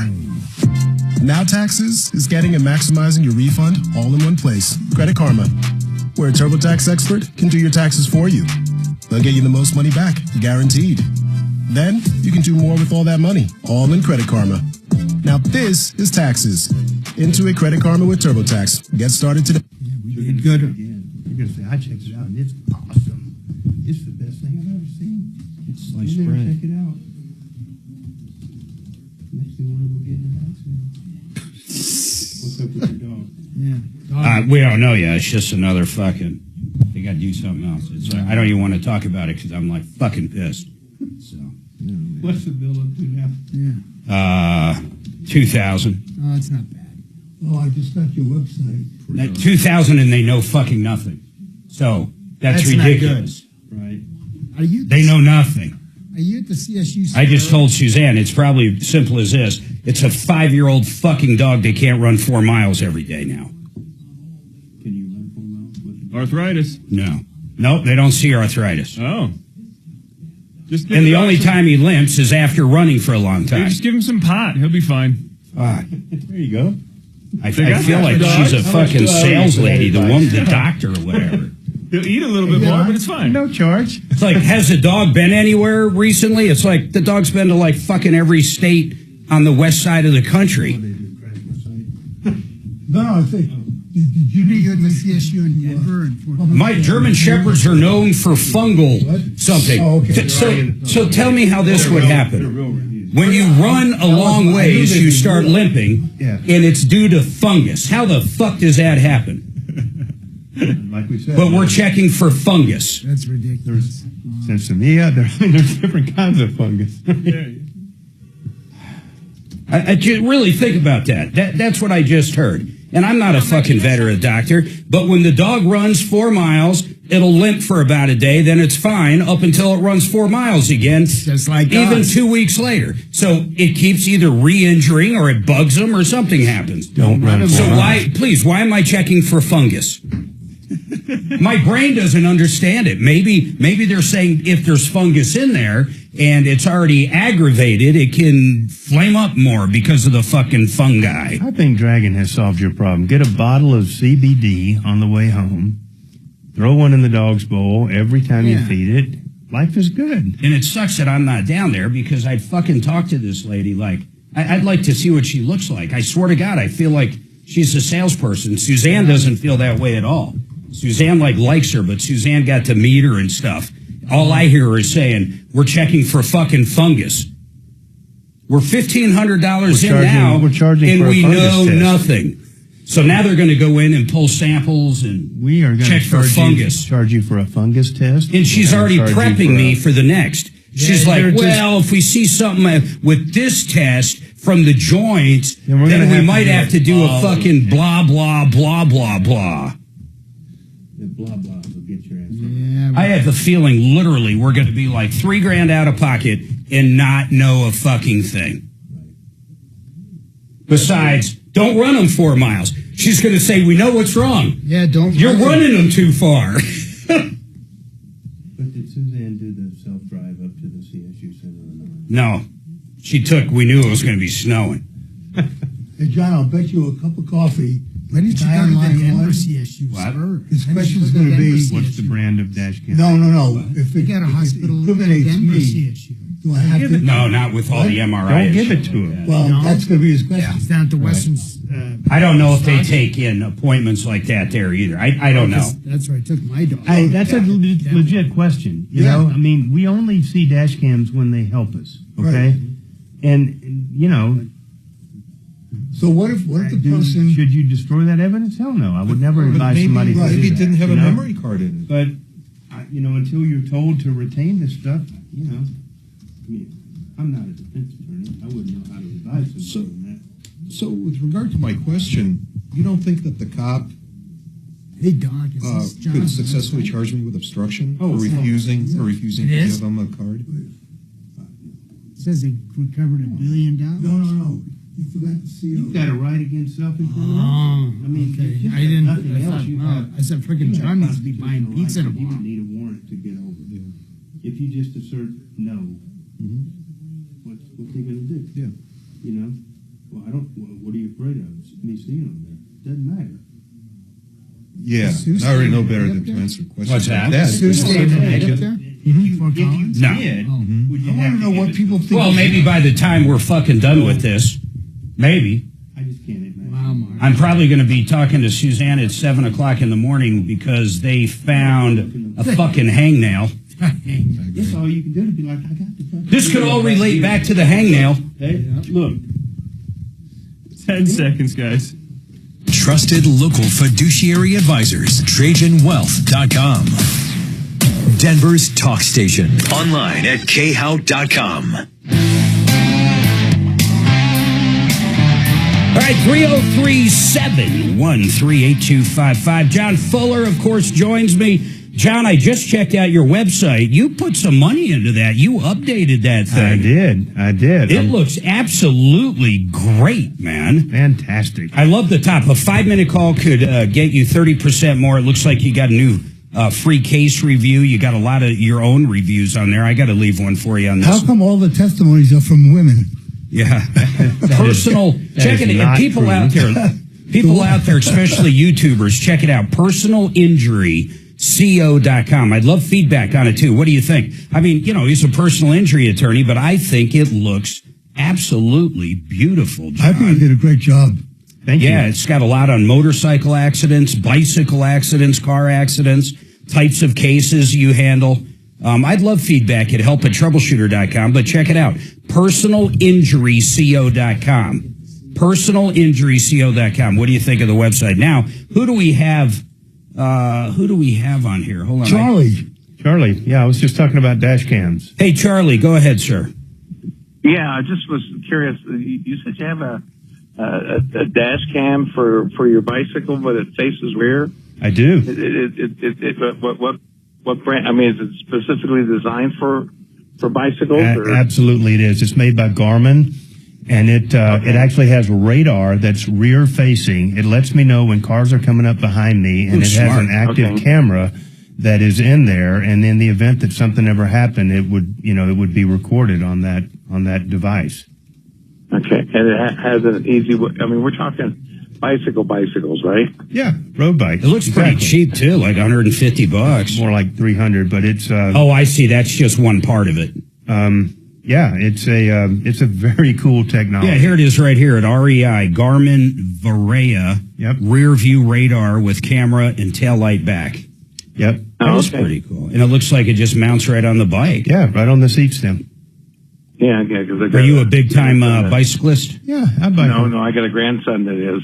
Hey, I think it's money well spent. I like it because I can't always hear the cars. I mean, you got people like Mark out here in his electric car with license plates that are like, I go fast, get out of my way, and stuff like that on there. So you don't really hear those guys sneaking up on you. So I think that, the little notification that it gives me on my little bike computer that everybody has a bike computer is well worth it. So it's a cool technology. It's not that much money. And if anything ever happens, the cost of you installing that to get a video of it is just nothing compared to the benefit of it. Yeah. All right, man. Thanks, Charlie. Garmin? Yep. Garmin, yeah. All right, thank you. Yep, Garmin. They sell it at REI or, of course, Amazon. 303-713-8255. John, you went long on that first segment. I don't know. I'm just a rookie. I've never, do the best I can. Yeah. Hey, that website, Personal Injury CO, looking at that down at the bottom, the different kinds of accidents, and we just talked about bikes. I mean, a bicycle that hits a car, what happens? Because you're not going to have insurance on your bicycle. But if a bike hit, a brand new Mercedes or something and causes, $5-6 grand worth of damage to the door, if not more, or even one of those scooters, you don't have insurance on those scooters downtown, do you? A lot of times that's when people's homeowners insurance will kick in. That will kick in. A lot of times, yeah. It's crazy, but it's true. Now, not everybody has a home or homeowners insurance, so you run into that sometimes. But I've had cases where we have actually gone after damage done by a bicyclist where we've used a homeowner's policy to cover that. Yep. And it worked out. Yep. Wow. You just hope they have some form of insurance. Yeah. Or, at least a house. Yeah, a lot of people that don't. One in particular, a lady was hit by a bicyclist on a trail. She just got run over by this guy, and we successfully went after the homeowner's insurance. How bad was she injured? She was pretty bad. Like, really? Like, yeah. That's crazy. I wouldn't recommend getting hit by a guy flying down a bike trail. I always thought if you got hit by one of the scooters, now I know they can't throttle up to 30 or something, but man, they're pretty heavy. Those little green they're heavy ones. And they're fast, and you don't want to get hit by. Have you had any cases where someone downtown getting hit by one of those scooters? I have not. I wonder when you rent them through like Uber or Lyft or wherever. I think some of them are through the Uber app. In fact, I know they are because I've done it before. I wonder if there is any insurance coverage when you rent them. I doubt it. Yeah, I don't know. I can tell you this. I mean, I've had a few cases where things have happened on those scooters where like they'd hit a little bump and the thing just falls apart and they get bad injuries. And I can tell you that the releases that people sign for those stupid scooters in the are app so comprehensive and far-fetched and far-reaching. And there's so many layers of foreign ownership on those that there's virtually no chance of you recovering for like a product liability theory or something like that. Give me your thoughts on this. So I was in an Uber yesterday. I had to drop off my RV to get some roof work done. And Suzanne had to be here, so I was like, screw it. I didn't even know I was going to drop it off, but I had to get a ride. So I Uber. Oh, and I have my dogs with me, so I had to get an Uber dog thing. So I had to go from basically Commerce City all the way to Franktown. And it was only like $60. I mean, I couldn't believe how cheap it was. A taxi probably would have been $600. But that's not my point. My point is this. I'm talking to this Uber driver because we're together so long, and he's got a Tesla Model 3. And I'm watching him drive, and this truck comes over into our lane on 225, almost hit him, but the Tesla jumped, and he jumped, and we were fine, nothing hit there. And I started thinking if I was an auto drive, the car would have actually reacted quicker than him. what happened with his is when it got really close, he kind of jerked it and moved out of the way. It wasn't his fault. It was definitely this huge tractor trailer truck. And I mean, really, it was pulling a trailer. We could have been under that thing. We could have been killed. But everything worked out fine. And I thought of my autopilot. My autopilot would have reacted way quicker than what the human did in this. And I'm not saying he's a bad driver. I might have reacted even worse than he did. I mean, I don't know. So I asked him, I said, do you ever just use the full autopilot on this? And he goes, no, it would be too slow. And there is some truth to that. Like when you're in autopilot, full self-driving, it's not going to go over 85 yet. Simply won't go over 85. And there's some other stuff. Like there's no California stops. When you come to a stop sign, you will come to a stop sign. Now, you can hit the gas and kind of tell it to do it and kind of break the rule. But, you know, if you're not touching the gas or the steering wheel, it's simply going to come to a 100% full stop and go. But I started thinking these taxis this guy's going to have, Elon Musk, these are going to be probably the safest things in the world. In any accident, if that truck did hit him, every single thing is on one of like the 8 cameras on that vehicle. Right. I mean, think about that. You would actually have the video of the truck coming over. It's remarkable. That could really change eventually your industry. I mean, oh, absolutely. Not in your lifetime, but I see a place where car accidents pretty much aren't happening. You take out that human element, and with the exception of a hacker breaking in and like doing something. You're absolutely right, but there's no way we're ever going to get to the point where you flip a switch and everything is on auto drive all of a sudden. So we've still got this, you know, these grandfathered in. Oh, of course. Gas, and whatever. People, if they can't afford a new one, they're not going to get one. Yeah, and you're not going to tell people they have to. That's going to be the case for the next 30 or 40 years. Easily. But what I said is I can see a time. I can. I'm not saying our lifetime, but it's getting kind of strange. All right, everybody hold tight. I got to do this, and I promise I'll get back to the phones. Driving as opposed to auto drive. Say it again. I think so. Like I would prefer to drive rather than auto drive. I love auto drive. I absolutely love it.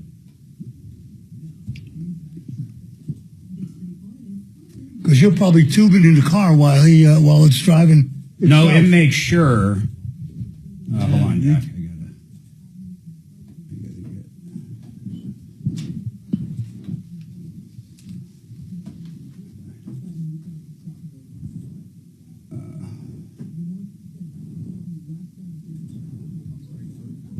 Oh, no, it's locking up again on me. One of the comments is like, Suzanne's done there, and there's going to be a new wing named after you guys. Yeah, the CSU.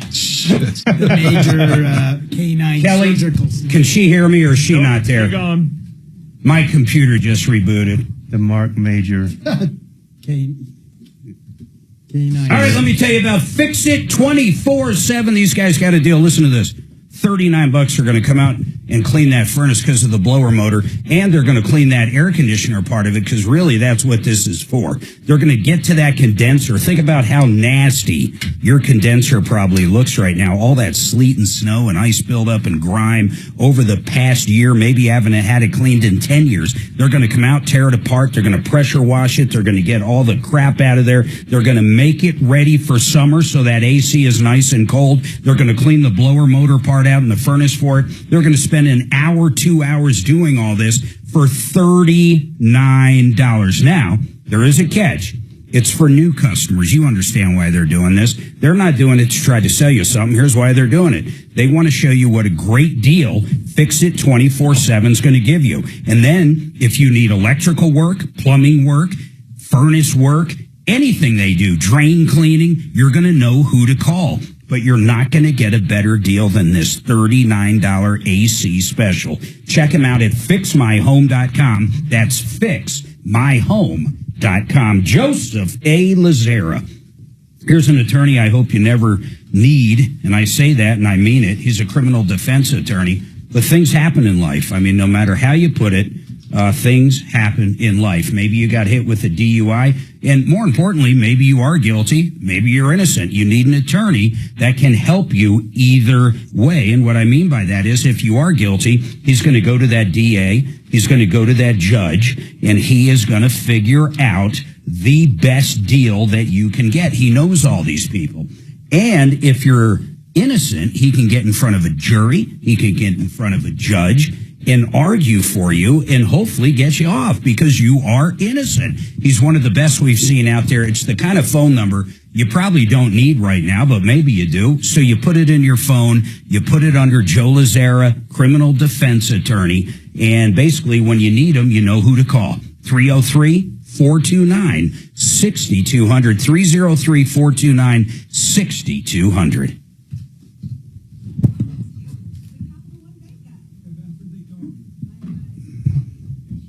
Man, I cannot figure out why this thing just locks up.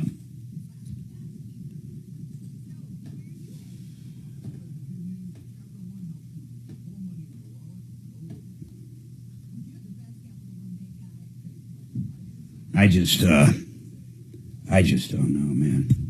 I'm not very good when I got some lady telling me, hey, you need to test for this and that and blah, blah, blah, blah. Next thing you know, we're going to be testing for, what else could they throw at me at this point? Hey, your dog needs a hair transplant. We got a fucking special today. Got an iron deficiency. We noticed there's a couple of teeth that we maybe could. Oh, yeah. Implant. Be like, hey, we know this one guy that a Chihuahua tooth is $1,000. Frankie's number? Who?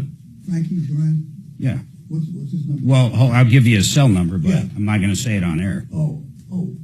No, it's not for me to call. Oh, okay. It's for a guy to call. I got it. Hold on. His business number. Okay.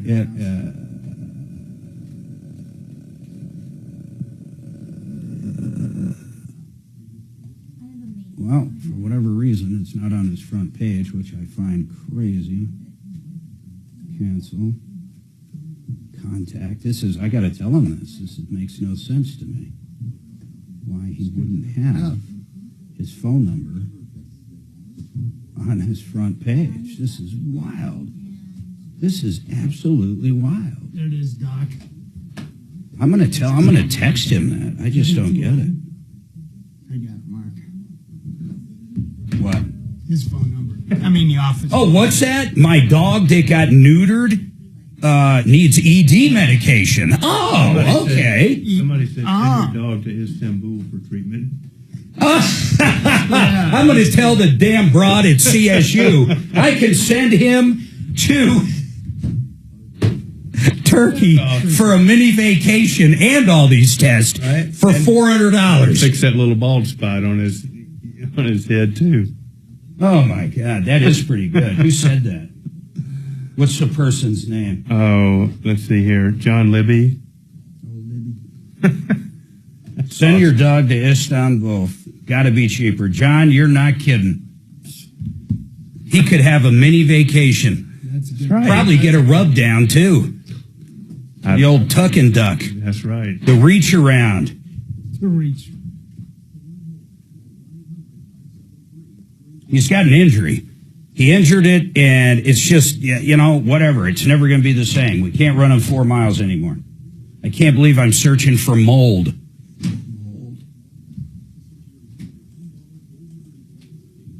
I'll tell you what, lucky it's not the cat. Yeah, then There ain't no way in any life where I'm getting an MRI on a cat.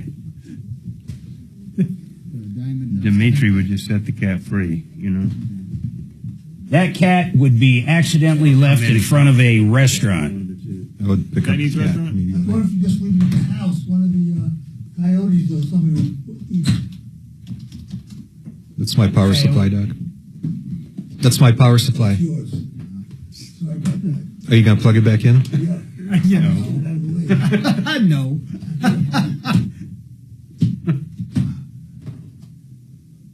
Does it have your name on it, Dimitri? I recognize the plug. 10 seconds, guys. You know what's... Last guarantees. Need a new roof? Call Excel Roofing, 303-761-6400. All right, 303-713-8255. What do you guys think? What do you guys think when it comes to consumer issues, the number one problem people face right now? Number one, just consumer related, money related. Let me put it that way. I'll give you an example, but I don't want to give you the best example because that's the answer to it. I would just say fraud. I mean, there's so many opportunities to be scammed out there. There's everyone in the world. On email and just everywhere you turn. Have you ever been scammed? I've certainly had a zillion scam emails come my way. No, have you ever fallen for one? Yeah, I'm sure I have. I don't recall specifically, but yeah, absolutely. I had a guy rip me off big time. Well, that's happened so many times I can't even tell you. Yeah. Let's hear it, Mark. How did you get ripped off? I had a general manager over 5 of my good years that opened a store on his own while he worked for me using my credit and my dollars. He got me for about $250,000. Wow. Yeah. And he opened his store without your knowledge? Had no idea. It's his own store. He bought tire equipment. He bought an alignment rack. He's son of a bitch. My head's going to blow up just thinking of Gary. How did he run a store without running yours? He was the GM. He was the one running the 5 stores. And then had enough time to run his own on your dime. No, he had not a brother-in-law, a son-in-law that was running the one he was opening. He barely got it. Here's how I busted him. This is the craziest thing. So I get a call from Napa, GPC Parts. Everybody's heard of Napa. It's owned by GPC. So I happened to set up years ago before him, if something was over $5,000, one part, only I could authorize it. Yeah. And I get a call. Oh, man, thinking of Gary drives me insane. But I get a call, and basically the call goes like this. So-and-so at Napa, we have a $5,400 part that needs a PO. And I go, what the hell part costs that? I mean, I've never heard of this. I'm thinking, what could it be? Even this is going back a ways, and they don't sell like transmissions or rebuilt engines, okay? So what he had, in order to use my credit, he bought not a Camaro, a Corvette, like a 70-something Corvette. And he ordered through Napa. He had Napa order through Jasper Engines. So basically it would go through my line of credit, a Corvette engine. Okay. So up until then, my whole point is we never would buy engines from Napa. So, I mean, I've never heard of anything over $5,000 for Napa ever. So I was like, what the hell is it? And they told me what it was. And I was like, a Corvette engine. And then boom, within about 24 hours, I put it together. I started running audits on everything, including the checking account. And I figured out there was a big problem. And I figured out who it was. So within a week's time, what I did was, it was in the middle of the night. I grabbed the locksmith because he had keys to every store. And we ran around in the middle of the night to every store and changed every single lock. I didn't know who else was in cahoots. I didn't know if any store manager were in cahoots or anything else. We changed the locks. I called the police. I actually, luckily, listen, I'll tell you how good this guy was, guys. So when I first hired him, within 2 months of hiring him, I received a call from a guy that owned 2 or 3 Big O franchises in Colorado. He said, this guy is the biggest thief you're going to meet. He is the biggest crook ever. But Gary already convinced me that he slept with this guy's wife and his old boss might call and make up stuff. He covered every base. And he was the best sales guy I ever seen. I sat there and watched him when he was a store manager in my Castle Rock store. This guy could sell anything that walked through the door. He was great. He was good. And I don't mean sell stuff that wasn't needed. I'm saying when you give someone a laundry list, oh, you need tires, brakes, whatever it is. I mean, this guy could close every ticket. He was incredible. He upped that store by probably 15, 20%. In a good way, meaning not selling crap, right, doing it the right way in a very short amount of time. That's how he became the GM so quick. So, but anyhow, then I just put it all together. But the guy from Big O, what the guy from Big O didn't tell me, or I wasn't listening to, because Gary already got into my brain about him. Literally, I think he told me he slept with the guy's wife or something. Or something. It was something very bizarre like that. But he set it up perfectly. Oh my God, just thinking of this guy. So, what happened, and this story about Gary's nuts, so I got to speed it up real quick, but so he was already in the federal system for payroll taxes, and he was on probation for some form of probation before he worked for Big O. over payroll taxes. But of course, he had a story for me about that as well. But I knew this. So I reached out to his federal parole officer, and I sent her all this information. He was writing checks, forging checks with my name on it, everything. So she got involved. He ended up doing 2.5 years in the federal prison system. And I learned this, you immediately get 20% good behavior unless you blow it. So he basically did about 2 years federal. His wife divorced him in the meantime. This guy was so crooked, though. He ran out before whatever he did with the tax evasion where the feds were involved, right before he was in court, okay, and got probation and everything. He was afraid he was going to go to prison for a year or two. He ran out and adopted a child with his wife. The kid's name was Max. He ran out and adopted a child, okay? Was in front of the judge. We just adopted the child. Here's the kid. They pleaded the case. He didn't get any jail or prison time. Didn't get any because of this kid, apparently.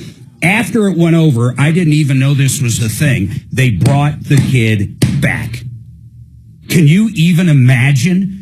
And it's a true story. That's dirty to do even when this is all from, and where I learned all this isn't from Gary. It's the parole officer who is actually a federal attorney. It's not a parole officer. She was the federal DA, or what are they called? United States Attorney, going after this guy. So I learned all about his past once he robbed me, and he gets to 2.5 years. The next place he went, and I got to finish this story here, Gary. So he gets out of prison. I'm Googling his name. You know, the guy ripped me off big time, so I'm always checking up on him because if he gets back into the automotive business, I'm going to call up and warn somebody just like that poor sap did to me. I'm going to warn him better, though. I'm going to tell him how good the guy is.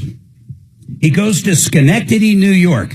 He talks the mayor of Schenectady, listen to this, into rehabbing these homes. So he goes in and he's going to gut them. Then he's going to use his people to rebuild them. He'll pay the property taxes. Then they'll split the profit after they're rehabbed. I mean, a lot of older communities do this. Everybody's heard of it.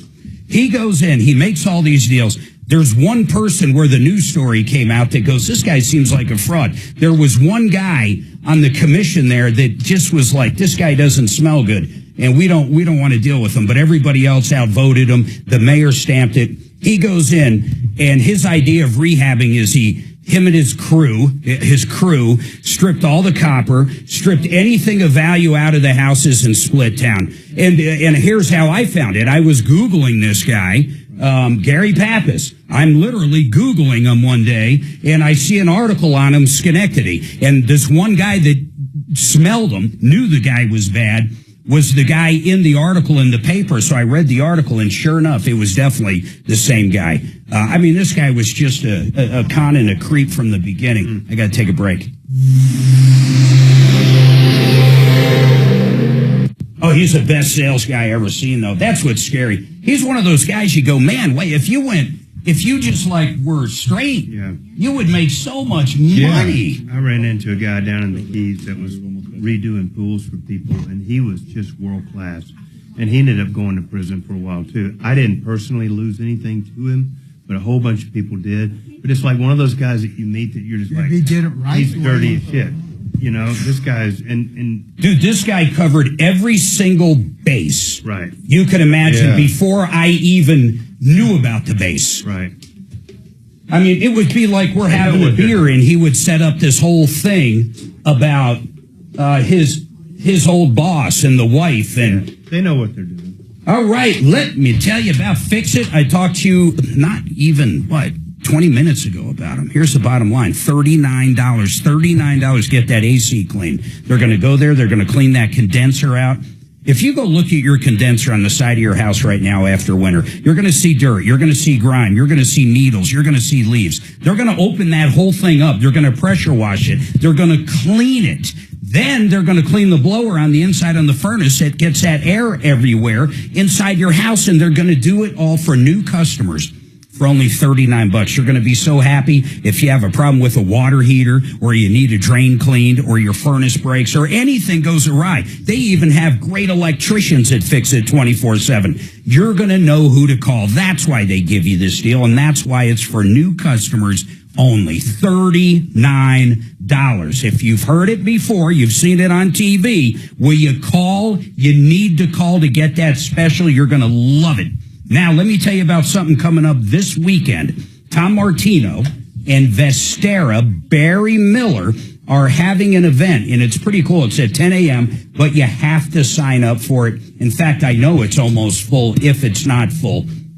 But you're going to learn how to make up to 45% plus per year on an investment. And there's not much risk to it at all. In fact, Barry's been doing it so long, it's crazy. But him and Tom got together, and they can now offer this product to virtually everybody out there. But you got to check it out. Go to VesteraTurnkey.com. VesteraTurnkey.com. Listen, it's 2 days away. You better get it done now. Did I go way too long? Are we done? Yep. Thank you. We're out, guys. You went way too long. Done? Oh, wow. Couldn't wait to see what that scam issue was. Find out tomorrow. Yeah. I got to ask, Mark, did you get to recover any of that $250? Oh, yeah. Okay. So here's what I've got. Here's what I've got so far. Ready? No, not even. It was like $38. He'll never have a real job. Have to talk about this again. I already called them, Tone, and I got an estimate. It's cheaper than having those so-called painters of yours come out every few years and do whatever it is they do. All right. Can I just eat in peace, please? Need your home painted again? Call Rhino Shield now, and you can just forget about it. Visit RhinoShieldCO.com. That's RhinoShieldCO.com, and you'll never have to paint again. Well, it's you, the Capital One Bank guy. That's what they call me. Mind if I get a selfie? Yeah, sure thing. Say no fees or minimums on your Capital One checking account. Wow, that's a keeper.